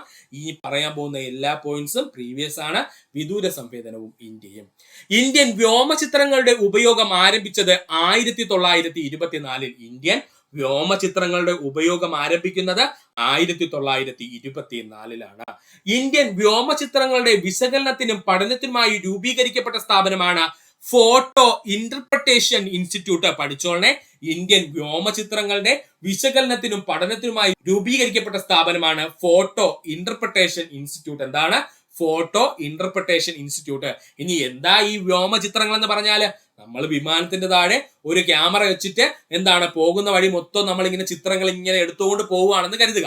ഇതിനെയാണ് നമ്മൾ എന്തെന്ന് പറയുന്നത്? വ്യോമചിത്രങ്ങൾ എന്ന് പറയുന്നത്. ഇങ്ങനെയുള്ള വ്യോമചിത്രങ്ങൾ എന്ത് ചെയ്യണം? നമ്മൾ വിശകലനം ചെയ്യണം, അതുപോലെ അത് പഠനത്തിന് വിധേയമാക്കുകയും ചെയ്യണം. ഇതിനു വേണ്ടി രൂപീകരിക്കപ്പെട്ട സ്ഥാപനമാണ് ഫോട്ടോ ഇന്റർപ്രിട്ടേഷൻ ഇൻസ്റ്റിറ്റ്യൂട്ട്. ഇന്ന് ഇതില്ല, ഇതിന്റെ പേരൊക്കെ മാറി, അത് നമുക്ക് വിശദമായിട്ട് പറയാം. ഫോട്ടോ ഇന്റർപ്രിട്ടേഷൻ ഇൻസ്റ്റിറ്റ്യൂട്ട് സ്ഥിതി ചെയ്യുന്നത് ഡെറാഡൂണിലാണ്. ഫോട്ടോ ഇന്റർപ്രിട്ടേഷൻ ഇൻസ്റ്റിറ്റ്യൂട്ട് സ്ഥിതി ചെയ്യുന്നത് എവിടെയാണ്? ഡെറാഡൂണിലാണ്. ഫോട്ടോ ഇന്റർപ്രിട്ടേഷൻ ഇൻസ്റ്റിറ്റ്യൂട്ട് സ്ഥാപിതമായത് 1960. ഫോട്ടോ ഇന്റർപ്രിട്ടേഷൻ ഇൻസ്റ്റിറ്റ്യൂട്ടിന്റെ പുതിയ നാമമാണ് നമ്മൾ പഠിക്കാനുള്ളത്. അതാണ് Indian institute of remote sensing. അതാ പറഞ്ഞത്, ഇപ്പോ ഈ പേര് വെച്ച് സെർച്ച് ചെയ്താൽ കിട്ടൂല. അപ്പോ ഫോട്ടോ ഇന്റർപ്രിട്ടേഷൻ ഇൻസ്റ്റിറ്റ്യൂട്ട് സ്ഥിതി ചെയ്യുന്നത് എവിടെയാണ്? ഡെറാഡൂണിലാണ്. ഇവന്റെ ജോലി എന്താണ്? ഇന്ത്യയുടെ വ്യോമചിത്രങ്ങളുടെ വിശകലനവും അതുപോലെ പഠനത്തിന് വേണ്ടിയിട്ട് എന്താണ് ആ ചിത്രങ്ങൾ ഉപയോഗിക്കുകയും ചെയ്യുക എന്നുള്ളതാണ്. അതുപോലെ തന്നെ ഈ ഫോട്ടോ ഇന്റർപ്രിട്ടേഷൻ ഇൻസ്റ്റിറ്റ്യൂട്ട് സ്ഥാപിതമായത് 1966. ഇപ്പോ ഇവൻ അറിയപ്പെടുന്ന പേരാണ് മോസ്റ്റ് ഇമ്പോർട്ടന്റ് എന്താണ്? Indian institute of remote sensing എന്നാണ്. എന്താണ്? Indian institute of remote sensing. ഇപ്പോഴത്തെ PSC ക്വസ്റ്റ്യൻസിൽ എല്ലാം വരുന്നത് ഇന്ത്യൻ ഇൻസ്റ്റിറ്റ്യൂട്ട് ഓഫ് റിമോട്ട് സെൻസിങ്ങിന്റെ ആസ്ഥാനം ഏതാണ്? ഉത്തരം ഏതാ? ഡെറാഡൂൺ ആണ്. അവന്റെ പഴയ പേരെന്തായിരുന്നു? ഫോട്ടോ ഇന്റർപ്രിട്ടേഷൻ ഇൻസ്റ്റിറ്റ്യൂട്ട് എന്നായിരുന്നു. പഠിക്കുക. ഇന്ത്യൻ ഉപഗ്രഹ വിദൂര സംവേദനത്തിന് തുടക്കം കുറിച്ച വർഷം 1970. ഇന്ത്യൻ ഉപഗ്രഹ വിദൂര സംവേദനത്തിന് തുടക്കം കുറിച്ച വർഷം 1970. NRSA എന്ന പേരിൽ അറിയപ്പെട്ടിരുന്ന സ്ഥാപനമായിരുന്നു national remote sensing centre. NRSA എന്ന പേരിൽ അറിയപ്പെട്ടിരുന്ന സ്ഥാപനം നാഷണൽ റിമോട്ട് സെൻസിംഗ് സെന്റർ ആയിരുന്നു. നാഷണൽ റിമോട്ട് സെൻസിംഗ് സെന്ററിന്റെ ആസ്ഥാനം ഹൈദരാബാദ്. നാഷണൽ റിമോട്ട് സെൻസിംഗ് സെന്ററിന്റെ ആസ്ഥാനം എവിടെയാണ്? ഹൈദരാബാദ് ആണ്. നാഷണൽ റിമോട്ട് സെൻസിംഗ് സെന്ററിന്റെ ആസ്ഥാനം ഹൈദരാബാദ്. ഇന്ത്യൻ റിമോട്ട് സെൻസിംഗ് ഉപഗ്രഹങ്ങൾ നൽകുന്ന വിവരങ്ങളുടെ ശേഖരണം, സംഭരണം, സംസ്കരണം, വിതരണം എന്നീ ചുമതലകൾ വഹിക്കുന്ന സ്ഥാപനമാണ് നാഷണൽ റിമോട്ട് സെൻസിംഗ് സെന്റർ. എന്താണ്? National remote sensing centre. അപ്പോൾ എന്താണ് നാഷണൽ റിമോട്ട് സെൻസിംഗ് സെന്റർ എന്ന് ചോദിച്ചു കഴിഞ്ഞാല് ഇന്ത്യൻ റിമോട്ട് സെൻസിംഗ് ഉപഗ്രഹങ്ങൾ നൽകുന്ന വിവരങ്ങളുടെ ശേഖരണം, സംഭരണം, സംസ്കരണം, വിതരണം എന്നീ മേഖലകൾ അല്ലെങ്കിൽ എന്നീ ചുമതലകൾ വഹിക്കുന്നത് ആരാണ്? നാഷണൽ റിമോട്ട് സെൻസിംഗ് സെന്റർ ആണ് കേട്ടോ. ഇനി നമുക്ക് പഠിക്കുവാനുള്ളത് മൗണ്ട് K2വിനെ പറ്റിയാണ്. ഇതിനെ പറ്റിയ സുഹൃത്തുക്കളെ, മൗണ്ട് K2 എന്ന് പറയുന്ന കൊടുമുടിയെ പറ്റിയാണ്. ഇപ്പോൾ വീണ്ടും PSC പ്രീവിയസ് ആയി ഒത്തിരി ചോദ്യങ്ങൾ കണ്ടുവരുന്നുണ്ട്. അതുകൊണ്ട് നമുക്ക് പഠിക്കേണ്ടതുണ്ട് മൗണ്ട് K2വിനെ പറ്റി. ഇന്ത്യയിലെ ഏറ്റവും ഉയരം കൂടിയ കൊടുമുടി എന്നറിയപ്പെടുന്നത് മൗണ്ട് K2. ഇന്ത്യയിലെ ഏറ്റവും ഉയരം കൂടിയ കൊടുമുടി എന്നറിയപ്പെടുന്നത് മൗണ്ട് K2 ആണ്. ലോകത്തിലെ ഏറ്റവും ഉയരം കൂടിയ രണ്ടാമത്തെ കൊടുമുടി എന്നറിയപ്പെടുന്നത് മൗണ്ട് K2. ലോകത്തിലെ ഏറ്റവും ഉയരം കൂടിയ രണ്ടാമത്തെ കൊടുമുടി എന്നറിയപ്പെടുന്നത് ആരാ? അത് മൗണ്ട് K2 ആണ്. ഇന്ത്യൻ ഉപഭൂഖണ്ഡത്തിലെ ഏറ്റവും ഉയരം കൂടിയ രണ്ടാമത്തെ കൊടുമുടി എന്നറിയപ്പെടുന്നത് മൗണ്ട് K2. പഠിച്ചോളനെ, ഇന്ത്യൻ ഉപഭൂഖണ്ഡത്തിലെ ഏറ്റവും ഉയരം കൂടിയ രണ്ടാമത്തെ കൊടുമുടി എന്നറിയപ്പെടുന്നത് മൗണ്ട് K2 ആണ്. മൗണ്ട് K2 സ്ഥിതി ചെയ്യുന്ന പർവ്വതനിര കാരക്കോറം പർവ്വതനിര. മൗണ്ട് K2 സ്ഥിതി ചെയ്യുന്ന പർവ്വതനിര ഏതാണ്? തെറ്റിപ്പോവല്ലേ, കാരക്കോറം പർവ്വതനിര. മൗണ്ട് K2വിന്റെ ഉയരം 8611 മീറ്റർ ആണ്. മൗണ്ട് K2വിന്റെ ഉയരം എത്രയാ? 8611 മീറ്റർ ആണ്. ദാബ്സാഗ് എന്ന പേരിൽ അറിയപ്പെടുന്ന പർവ്വതനിര മൗണ്ട് K2 ആണ് കേട്ടോ. പഠിച്ചോളനെ, ദാബ്സാഗ് എന്ന പേരിൽ അറിയപ്പെടുന്ന പർവ്വതനിര ചോദിച്ചാൽ അത് മൗണ്ട് K2 ആണ്. ഒന്നുകൂടി പറയാം സുഹൃത്തുക്കളെ, ശ്രദ്ധിക്കുക. ഇന്ത്യയിലെ ഏറ്റവും ഉയരം കൂടിയ കൊടുമുടി മൗണ്ട് K2. ലോകത്തിലെ ഏറ്റവും ഉയരം കൂടിയ രണ്ടാമത്തെ കൊടുമുടി എന്നറിയപ്പെടുന്നത് മൗണ്ട് K2. ഇന്ത്യൻ ഉപഭൂഖണ്ഡത്തിലെ ഏറ്റവും ഉയരം കൂടിയ രണ്ടാമത്തെ കൊടുമുടി എന്നറിയപ്പെടുന്നത് മൗണ്ട് K2. മൗണ്ട് K2 സ്ഥിതി ചെയ്യുന്ന പർവ്വതനിര കാരക്കോറം പർവ്വതനിര. മൗണ്ട് K2വിന്റെ ഉയരം 8611 മീറ്റർ. ദാബ്സാഗ് എന്ന പേരിൽ അറിയപ്പെടുന്ന പർവ്വതനിര മൗണ്ട് കേറ്റുമാണ് പഠിക്കുക. അടുത്തതായി നമുക്ക് പഠിക്കുവാനുള്ളതാണ് നദികളും അപരനാമങ്ങളിലും അതിൽ പ്രധാനപ്പെട്ട ഗംഗയുമായി ബന്ധപ്പെട്ടിട്ടുള്ള അപരനാമങ്ങളാണ്, അല്ലെങ്കിൽ ഗംഗയുടെ പേര് ചേർത്ത് വരുന്ന അപരനാമങ്ങളാണ് കേട്ടോ നമ്മൾ പഠിക്കാൻ പോകുന്നത്. അതാണ് PSC ഏറ്റവും കൂടുതൽ പ്രീവിയസ് ആയി ചോദിച്ചിട്ടുള്ളത്. അതുകൊണ്ടാണ് അത് ആദ്യം നമ്മൾ പഠിച്ചു ചേർക്കുന്നത്. നദികളും അപരനാമങ്ങളും പാർട്ട് 1 ആണിത്, ശ്രദ്ധിക്കുക. നദികളും അപരനാമങ്ങളും. വൃദ്ധഗംഗ എന്നറിയപ്പെടുന്നത് ഗോദാവരിയാണ്. വൃദ്ധഗംഗ എന്നറിയപ്പെടുന്നത് ഗോദാവരിയാണ്. തെലുങ്ക് ഗംഗ കൃഷ്ണ, അർദ്ധഗംഗ കൃഷ്ണ, പാതാള ഗംഗ എന്നറിയപ്പെടുന്നത് കൃഷ്ണയാണ്. തെലുങ്ക് ഗംഗ എന്നറിയപ്പെടുന്നത് കൃഷ്ണ, അർദ്ധഗംഗ എന്നറിയപ്പെടുന്നത് കൃഷ്ണ, പാതാള ഗംഗ എന്നറിയപ്പെടുന്നതും കൃഷ്ണയാണ്. ഇത് പഠിക്കാൻ ബുദ്ധിമുട്ടുള്ള സുഹൃത്തുക്കൾക്ക് ഒരു ഈസി ട്രിക്ക് പറഞ്ഞുതരാം സുഹൃത്തുക്കളെ, ഓർക്കുക. കൃഷ്ണൻ അറുത്ത തേപ്പ എന്നങ്ങ് പഠിക്കുക. കൃഷ്ണൻ അറുത്ത തേപ്പ എന്നങ്ങ് പഠിക്കുക. ഇതിൽ കൃഷ്ണൻ എന്ന് പറഞ്ഞു കഴിഞ്ഞാൽ കൃഷ്ണ നദി, അറുത്തത് എന്ന് പറഞ്ഞു കഴിഞ്ഞാൽ അത് അർദ്ധഗംഗയെ സൂചിപ്പിക്കുന്നു. അർത്ത എന്ന് പറഞ്ഞു കഴിഞ്ഞാൽ അർദ്ധഗംഗയെ സൂചിപ്പിക്കുന്നു. തേ എന്ന് പറഞ്ഞു കഴിഞ്ഞാൽ അത് തെലുങ്ക് ഗംഗയെ സൂചിപ്പിക്കുന്നു. പാ എന്ന് പറഞ്ഞു കഴിഞ്ഞാൽ അത് പാതാള ഗംഗയെ സൂചിപ്പിക്കുന്നു. അപ്പോ തെലുങ്ക് ഗംഗ എന്നറിയപ്പെടുന്നത് കൃഷ്ണ നദിയാണ്, അർദ്ധഗംഗ എന്നറിയപ്പെടുന്നത് കൃഷ്ണ നദിയാണ്, പാതാള ഗംഗ എന്നറിയപ്പെടുന്ന നദി കൃഷ്ണ നദിയാണ്. ഇത് പഠിക്കാനുള്ള കോഡ് എന്താ സുഹൃത്തുക്കളെ? കൃഷ്ണൻ അറുത്ത തേപ്പ എന്നങ്ങ് പഠിക്കുക. കൃഷ്ണൻ എന്ന് പറഞ്ഞു കഴിഞ്ഞാൽ കൃഷ്ണ നദിയെ സൂചിപ്പിക്കുന്നു. അറുത്ത എന്ന് പറഞ്ഞു കഴിഞ്ഞാൽ അർദ്ധഗംഗയെ സൂചിപ്പിക്കുന്നു. തേപ്പയിലെ തേ എന്ന് പറഞ്ഞു കഴിഞ്ഞാൽ തെലുങ്ക് ഗംഗയെ സൂചിപ്പിക്കുന്നു. പാ എന്ന് പറഞ്ഞു കഴിഞ്ഞാൽ പാതാള ഗംഗയെ സൂചിപ്പിക്കുന്നു. പഠിക്കുക. ദക്ഷിണ ഗംഗ എന്നറിയപ്പെടുന്ന നദി കാവേരിയാണ്. ദക്ഷിണ ഗംഗ എന്നറിയപ്പെടുന്ന നദി ഏതാണ്? കാവേരി നദിയാണ്. മാൽവാ ഗംഗ എന്നറിയപ്പെടുന്ന നദി എന്ന് ചോദിച്ചാൽ അത് ബേത്വേ ആണ്. ഇത് സുഹൃത്തുക്കൾ അധികം കേട്ടിരിക്കാൻ സാധ്യതയില്ല, അതുകൊണ്ട് പഠിച്ചു വെക്കുക. മാൽവാ ഗംഗ എന്നറിയപ്പെടുന്ന നദി എന്ന് ചോദിച്ചാൽ അത് ബേത്വേ ആണ്. അതൊഴിച്ച് ഈ പറഞ്ഞിരിക്കുന്ന ബാക്കി 5 പ്രധാനപ്പെട്ട പോയിന്റ്സും PSC ഒരുപാട് തവണ പ്രീവിയസ് ആയി ചോദിച്ചതാണ്. അതുകൊണ്ട് നന്നായിട്ട് സുഹൃത്തുക്കൾ പഠിക്കാൻ ശ്രമിക്കുക. ഒന്നുകൂടി പറയാം. വൃദ്ധഗംഗ എന്നറിയപ്പെടുന്നത് ഗോദാവരി, തെലുങ്ക് ഗംഗ എന്നറിയപ്പെടുന്നത് കൃഷ്ണ, അർദ്ധഗംഗ എന്നറിയപ്പെടുന്നത് കൃഷ്ണ, പാതാള ഗംഗ എന്നറിയപ്പെടുന്നത് കൃഷ്ണയാണ്. പഠിക്കാനുള്ള കോഡ് എന്താണ്? കൃഷ്ണൻ അറുത്ത തേപ്പ എന്നങ്ങ് പഠിക്കുക. കൃഷ്ണൻ എന്ന് പറഞ്ഞു കഴിഞ്ഞാൽ കൃഷ്ണ നദിയെ സൂചിപ്പിക്കുന്നു. അറുത്ത എന്ന് പറഞ്ഞു കഴിഞ്ഞാൽ അർദ്ധഗംഗയെ സൂചിപ്പിക്കുന്നു. തേ എന്ന് പറയുന്നത് തെലുങ്ക് ഗംഗയെ സൂചിപ്പിക്കുന്നു. പാ എന്ന് പറഞ്ഞു കഴിഞ്ഞാൽ പാതാള ഗംഗയെ സൂചിപ്പിക്കുന്നു. ജസ്റ്റ് ഒന്ന് ഓർത്ത് വെക്കുക. എക്സാം ഹാളിൽ വരുമ്പോൾ നമുക്ക് കൺഫ്യൂഷൻ ഇല്ലാതെ നമുക്ക് ഉത്തരത്തിലേക്ക് എത്താൻ പറ്റും. ദക്ഷിണ ഗംഗ എന്നറിയപ്പെടുന്നത് കാവേരി, മാൽവാ ഗംഗ എന്നറിയപ്പെടുന്നത് ബേത്വേ ആണ്. പഠിക്കുക. അടുത്തതാണ് ധാരാതലീയ ഭൂപടങ്ങൾ എന്താണെന്നുള്ളതാണ് നമ്മൾ നോക്കാൻ പോകുന്നത്. എന്താണ് ധാരാതലീയ ഭൂപടങ്ങൾ? സമഗ്രമായ ഭൂസർവേയുടെ അടിസ്ഥാനത്തിൽ നിർമ്മിക്കുന്ന ഭൂപടങ്ങളാണ് ധാരാതലീയ ഭൂപടങ്ങള്. സമഗ്രമായ ഭൂസർവേയുടെ അടിസ്ഥാനത്തിൽ നിർമ്മിക്കുന്ന ഭൂപടങ്ങളാണ് ധാരാതലീയ ഭൂപടങ്ങള്. പ്രകൃതിദത്തവും മനുഷ്യനിർമ്മിതവുമായ എല്ലാ സവിശേഷതകളും വളരെ വിശദമായി ചിത്രീകരിച്ചിരിക്കുന്ന ഭൂപടങ്ങളാണ് ഇവ. പ്രകൃതിദത്തവും മനുഷ്യനിർമ്മിതവുമായ എല്ലാ സവിശേഷതകളും വളരെ വിശദമായി ചിത്രീകരിച്ചിരിക്കുന്ന ഭൂപടങ്ങളാണ് ധാരാതലീയ ഭൂപടങ്ങൾ. ഈ ഭൂപ്രദേശത്തിന് ഉയരം, ഭൂപ്രകൃതി, നദികൾ, വനങ്ങൾ, കൃഷിയിടങ്ങൾ, ജനവാസ കേന്ദ്രങ്ങൾ, പട്ടണങ്ങൾ, ഗതാഗത വിനിമയ സംവിധാനങ്ങൾ എന്നിവയെ വിശദമായി കാണിക്കുവാൻ കഴിയും. അപ്പോൾ ഇത്തരം ഭൂപടങ്ങളുടെ പ്രത്യേകത എന്താണ്?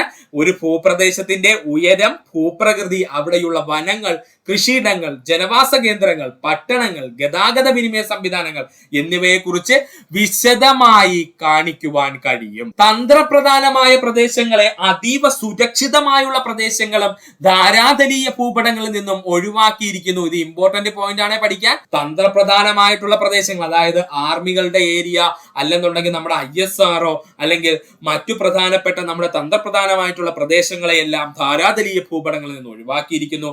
അതുപോലെ തന്നെ അതീവ സുരക്ഷാ പ്രദേശങ്ങളെ എന്ത് ചെയ്തിരിക്കുന്നു? ധാരാതലീയ ഭൂപടങ്ങളിൽ നിന്നും ഒഴിവാക്കിയിരിക്കുന്നു. ഒന്നുകൂടി പറയാം. സമഗ്രമായ ഭൂസർവേയുടെ അടിസ്ഥാനത്തിൽ നിർമ്മിക്കുന്ന ഭൂപടങ്ങളാണ് ധാരാതലീയ ഭൂപടങ്ങള്. പ്രകൃതിദത്തവും മനുഷ്യനിർമ്മിതവുമായിട്ടുള്ള എല്ലാ സവിശേഷതകളും വളരെ വിശദമായി ചിത്രീകരിച്ചിരിക്കുന്ന ഭൂപടങ്ങളാണ് ധാരാതലീയ ഭൂപടങ്ങള്. ഭൂപ്രദേശത്തിന് ഉയരം, ഭൂപ്രദേശത്തിന്റെ ഉയരം, ഭൂപ്രകൃതി, നദികൾ, വനങ്ങൾ, കൃഷിയിടങ്ങൾ, ജനവാസ കേന്ദ്രങ്ങൾ, പട്ടണങ്ങൾ, ഗതാഗത വിനിമയ സംവിധാനങ്ങൾ എന്നിവയെ വിശദമായി ഇത്തരം ഭൂപടങ്ങളെ കാണുവാൻ കഴിയും. അതുപോലെ തന്നെ തന്ത്രപ്രധാനമായ പ്രദേശങ്ങളെയും അതീവ സുരക്ഷയുള്ള പ്രദേശങ്ങളെയും ധാരാതലീയ ഭൂപടങ്ങളുടെ നിർമ്മാണത്തിൽ നിന്നും ഒഴിവാക്കിയിരിക്കുന്നു. ഇത്രയും ഭാഗം നന്നായിട്ട് പഠിക്കുക സുഹൃത്തുക്കള്. അടുത്തതായി നമ്മൾ പറയാനുള്ളത് ധാരാതലീയ ഭൂപടങ്ങൾ എന്തിന് ഉപയോഗിക്കുന്നു എന്നുള്ളതാണ്. പഠിച്ചു വെച്ചിരിക്കുക. ടെക്സ്റ്റ് ബുക്കിലുള്ളതാണ്. ഇമ്പോർട്ടൻസ് കൊടുക്കുക. ഒരു ഭൂപ്രദേശത്തിന്റെ ഭൗതികവും സാംസ്കാരികപരവുമായിട്ടുള്ള സവിശേഷതകൾ വിശകലനം ചെയ്യുന്നതിന് വേണ്ടിയിട്ട്, ഒരു പ്രദേശത്തുള്ള ഭൗതികപരമായിട്ടുള്ള അല്ലെങ്കിൽ സാംസ്കാരികപരമായിട്ടുള്ള സവിശേഷതകൾ വിശകലനം ചെയ്യുന്നതിന് വേണ്ടി ധാരാതലീയ ഭൂപടങ്ങൾ നമുക്ക് ഉപയോഗിക്കുവാൻ കഴിയും. സൈനിക പ്രവർത്തനത്തിനും സൈനിക ഭൂപടങ്ങളുടെ നിർമ്മാണത്തിനും ധാരാതലീയ ഭൂപടങ്ങൾ നമ്മൾ ഉപയോഗിക്കുന്നു. സൈനിക പ്രവർത്തനങ്ങൾക്ക് വേണ്ടിയും സൈനിക ഭൂപടങ്ങൾ നിർമ്മിക്കുന്നതിന് വേണ്ടിയും നമ്മൾ ധാരാതലീയ ഭൂപടങ്ങൾ ഉപയോഗിക്കുന്നുവെങ്കിലും സൈനിക കേന്ദ്രങ്ങൾ ഒരിക്കലും ധാരാതലീയ ഭൂപടത്തിനകത്ത് ഉൾപ്പെടുത്തൂല കേട്ടോ. പക്ഷെ സൈനിക പ്രവർത്തനത്തിന് വേണ്ടി നമുക്ക് ധാരാതലീയ ഭൂപടങ്ങൾ ഉപയോഗിക്കാം, അല്ലെങ്കിൽ സൈനിക ഭൂപടങ്ങൾ നിർമ്മിക്കുന്നതിന് വേണ്ടിയിട്ട് നമുക്ക് ധാരാതലീയ ഭൂപടങ്ങൾ ഉപയോഗിക്കാം. സാമ്പത്തിക ആസൂത്രണത്തിന്റെ ഭാഗമായി ഒരു പ്രദേശത്തിന്റെ പ്രകൃതിദത്തവും മനുഷ്യനിർമ്മിതവുമായ വിഭവങ്ങളെ പറ്റി പഠിക്കുന്നതിന് വേണ്ടി ധാരാതലീയ ഭൂപടങ്ങൾ ഉപയോഗിക്കുന്നു. സാമ്പത്തിക ആസൂത്രണത്തിന്റെ ഭാഗമായി ഒരു പ്രദേശത്തിന്റെ പ്രകൃതിദത്തവും മനുഷ്യനിർമ്മിതവുമായിട്ടുള്ള വിഭവങ്ങൾ കണ്ടെത്തി പഠിക്കുന്നതിന് വേണ്ടിയിട്ട് ധാരാതലീയ ഭൂപടങ്ങൾ നമുക്ക് ഉപയോഗിക്കാം. നഗരാസൂത്രണ പ്രവർത്തനങ്ങൾ മോസ്റ്റ് ഇമ്പോർട്ടന്റ് പോയിന്റ് ആണ്. നഗരാസൂത്രണ പ്രവർത്തനങ്ങൾക്ക് വേണ്ടി ധാരാതലീയ ഭൂപടങ്ങൾ നമുക്ക് ഉപയോഗിക്കാം. നഗരാസൂത്രണ പ്രവർത്തനങ്ങൾക്ക് വേണ്ടിയിട്ട് ധാരാതലീയ ഭൂപടങ്ങൾ നമുക്ക് ഉപയോഗിക്കാം. ലാസ്റ്റ് ഒന്നും കൂടി പറയുവാണ്, അത്രയും ഇമ്പോർട്ടന്റ് ആണ്, നമ്മുടെ ടെക്സ്റ്റ് ബുക്കിലുള്ള പോയിന്റ് ആണ്. സുഹൃത്തുക്കൾ പഠിക്കാതെ പോകരുത്, അത്രയും ഇമ്പോർട്ടന്റ് ഉള്ളതുകൊണ്ടാണ് എടുത്തു പറയുന്നത്. ഒരു ധാരാതലീയ ഭൂപടത്തിന് ഒരു ഭൂപ്രദേശത്തിന്റെ ഭൗതികവും സാംസ്കാരികപരമായിട്ടുള്ള സവിശേഷതകൾ മനസ്സിലാക്കാൻ കഴിയും. അതുകൊണ്ട് തന്നെ അവയെ വിശകലനം ചെയ്യുവാനും കഴിയും. സൈനിക പ്രവർത്തനത്തിനും സൈനിക ഭൂപടങ്ങളുടെ നിർമ്മാണത്തിനും ഉപയോഗിക്കാം. സാമ്പത്തിക ആസൂത്രണത്തിന്റെ ഭാഗമായുള്ള ഒരു പ്രദേശത്തിന്റെ പ്രകൃതിദത്തവും മനുഷ്യനിർമ്മിതവുമായിട്ടുള്ള വിഭവങ്ങളെ കണ്ടെത്തി പഠിക്കുന്നതിന് ഉപയോഗിക്കാം. അതുപോലെ തന്നെ നഗരാസൂത്രണത്തിന് നമുക്ക് എന്തുപയോഗിക്കാം, അല്ലെങ്കിൽ നഗരാസൂത്രണത്തിന്റെ പ്രവർത്തനത്തിന് നമുക്ക് എന്തുപയോഗിക്കാം, ധാരാതലീയ ഭൂപടങ്ങൾ ഉപയോഗിക്കാം. അടുത്തതാണ് ഹർമാട്ടൻ. പടിഞ്ഞാറൻ ആഫ്രിക്കയിൽ വീശുന്ന വരണ്ട ഉഷ്ണക്കാറ്റ് അറിയപ്പെടുന്ന പേരാണ് ഹർമാട്ടൻ. ഡോക്ടർ എന്ന പേരിൽ അറിയപ്പെടുന്ന പ്രാദേശികവാദം എന്ന് ചോദിച്ചാൽ അത് ഹർമാട്ടൻ ആണ്. പഠിക്കുക, ഡോക്ടർ എന്ന പേരിൽ അറിയപ്പെടുന്ന പ്രാദേശികവാദം എന്ന് ചോദിച്ചാൽ അത് ഹർമാട്ടൻ ആണ്. ഹർമാട്ടൻ ഡോക്ടർ വീശുന്ന ആഫ്രിക്കൻ രാജ്യം ഗിനിയയാണ്. പഠിച്ചോളെ, ഹർമാട്ടൻ ഡോക്ടർ വീശുന്ന ആഫ്രിക്കൻ രാജ്യം ഏതാണ്? ഗിനിയയാണ്. അടുത്തതായി നമുക്ക് പഠിക്കാനുള്ളതാണ് മിസ്ട്രൽ എന്ന് പറയുന്ന പ്രാദേശികവാദത്തെ പറ്റി. തെക്കുകിഴക്കൻ സ്പെയിനിൽ അനുഭവപ്പെടുന്ന വരണ്ട ശീതക്കാറ്റ് അറിയപ്പെടുന്ന പേരാണ് മിസ്ട്രൽ. തെക്കുകിഴക്കൻ സ്പെയിനിൽ അനുഭവപ്പെടുന്ന വരണ്ട ശീതക്കാറ്റ് അറിയപ്പെടുന്ന പേരാണ് മിസ്ട്രൽ. ഫ്രാൻസിന്റെ ഭാഗമായി വരുന്ന ആൽപ്സ് പർവ്വതനിരയിൽ വീശുന്ന വരണ്ട ശീതക്കാറ്റാണ് മിസ്ട്രൽ. അപ്പോൾ ഇതുവരെ നമ്മൾ പറഞ്ഞതെല്ലാം ഉഷ്ണക്കാറ്റാണ് എങ്കിൽ മിസ്ട്രൽ മാത്രമാണ് ഇവിടെ ശീതക്കാറ്റായിട്ട് വരുന്നത്. അതുകൊണ്ട് അതിന് ഇമ്പോർട്ടൻസ് കൊടുക്കണം. ഫ്രാൻസിന്റെ ഭാഗമായി വരുന്ന ആൽപ്സ് പർവ്വതനിരയിൽ വീശുന്ന വരണ്ട ശീതക്കാറ്റ് എന്ന് ചോദിച്ചാൽ അത് മിസ്ട്രൽ ആണ്. സസ്യജാലങ്ങളെ ഏറ്റവും അധികം ദോഷകരമായി ബാധിക്കുന്ന കാറ്റ് മിസ്ട്രൽ ആണ്. സസ്യജാലങ്ങളെ ഏറ്റവും അധികം ദോഷകരമായി ബാധിക്കുന്ന കാറ്റ് എന്ന് ചോദിച്ചാൽ അത് മിസ്ട്രൽ ആണ്. റോൺ താഴ്വരയെ ചുറ്റിപ്പോകുന്ന പ്രാദേശികവാദം എന്ന് ചോദിച്ചാൽ അത് മിസ്ട്രൽ ആണ്. റോൺ താഴ്വരയെ ചുറ്റിപ്പോകുന്ന പ്രാദേശികവാദം എന്ന് ചോദിച്ചാൽ അത് മിസ്ട്രൽ ആണ്. ഹേമന്തകാലത്ത് അനുഭവപ്പെടുന്ന അതിശൈത്യമായ പ്രാദേശികവാദം എന്ന് ചോദിച്ചാൽ അത് മിസ്ട്രൽ ആണ്. ഇത്രയും സുഹൃത്തുക്കൾ ഇമ്പോർട്ടൻസ് കൊടുത്ത് പഠിക്കുക. ഹേമന്തകാലത്ത് അനുഭവപ്പെടുന്ന അതിശൈത്യമായ പ്രാദേശികവാദം എന്നറിയപ്പെടുന്നത് മിസ്ട്രൽ ആണ്. ഒന്നുകൂടി പറയാം, പടിഞ്ഞാറൻ ആഫ്രിക്കയിൽ വീശുന്ന വരണ്ട ഉഷ്ണക്കാറ്റ് അറിയപ്പെടുന്ന പേരാണ് ഹർമാട്ടൻ. ഡോക്ടർ എന്ന പേരിൽ അറിയപ്പെടുന്ന പ്രാദേശികവാദം ഹർമാട്ടൻ ആണ്. ഹർമാട്ടൻ ഡോക്ടർ വീശുന്ന ആഫ്രിക്കൻ രാജ്യം ചോദിച്ചാൽ അത് ഗിനിയയാണ്. തെക്കുകിഴക്കൻ സ്പെയിനിൽ അനുഭവപ്പെടുന്ന വരണ്ട ശീതക്കാറ്റാണ് മിസ്ട്രൽ എന്ന പേരിൽ അറിയപ്പെടുന്നത്. ഫ്രാൻസിന്റെ ഭാഗമായി വരുന്ന ആൽപ്സ് പർവ്വതനിരയുടെ വീശുന്ന വരണ്ട ശീതക്കാറ്റ് ഏത് എന്ന് ചോദിച്ചാൽ അത് മിസ്ട്രൽ ആണ്. സസ്യജാലങ്ങളെ ഏറ്റവും അധികം ദോഷകരമായി ബാധിക്കുന്ന കാറ്റ് മിസ്ട്രൽ ആണ്. റോൺ താഴ്വരയെ ചുറ്റിപ്പോകുന്ന പ്രാദേശികവാദം ചോദിച്ചാൽ അത് മിസ്ട്രൽ ആണ്. ഹേമന്തകാലത്ത് അനുഭവപ്പെടുന്ന അതിശൈത്യമായ പ്രാദേശികവാദം ചോദിച്ചാൽ അത് മിസ്ട്രൽ ആണ്. പഠിക്കുക. ഇത്ര നേരം വീഡിയോ കണ്ട സുഹൃത്തുക്കൾ എല്ലാവർക്കും നന്ദി, നമസ്കാരം. നിങ്ങൾക്ക് ഈ വീഡിയോ ഇഷ്ടമായെങ്കിൽ നിങ്ങളുടെ സുഹൃത്തു കൂടി ഒന്ന് ഷെയർ ചെയ്ത് കൊടുക്കാനോടൊപ്പം തന്നെ നമ്മുടെ ചാനൽ സബ്സ്ക്രൈബ് ചെയ്ത് സഹായിക്കുക. സബ്സ്ക്രൈബ് ബട്ടണോട് ചേർന്നുള്ള ബെൽ ബട്ടൺ അമർത്തി കഴിഞ്ഞാൽ നമ്മൾ അപ്ലോഡ് ചെയ്യുന്ന വീഡിയോ സുഹൃത്തുക്കളെ അപ്പോൾ തന്നെ നിങ്ങളെത്തുന്നതാണ്. സുഹൃത്തുക്കൾ എല്ലാവർക്കും നന്ദി, നമസ്കാരം. നല്ലൊരു ദിവസം നേരുന്നു.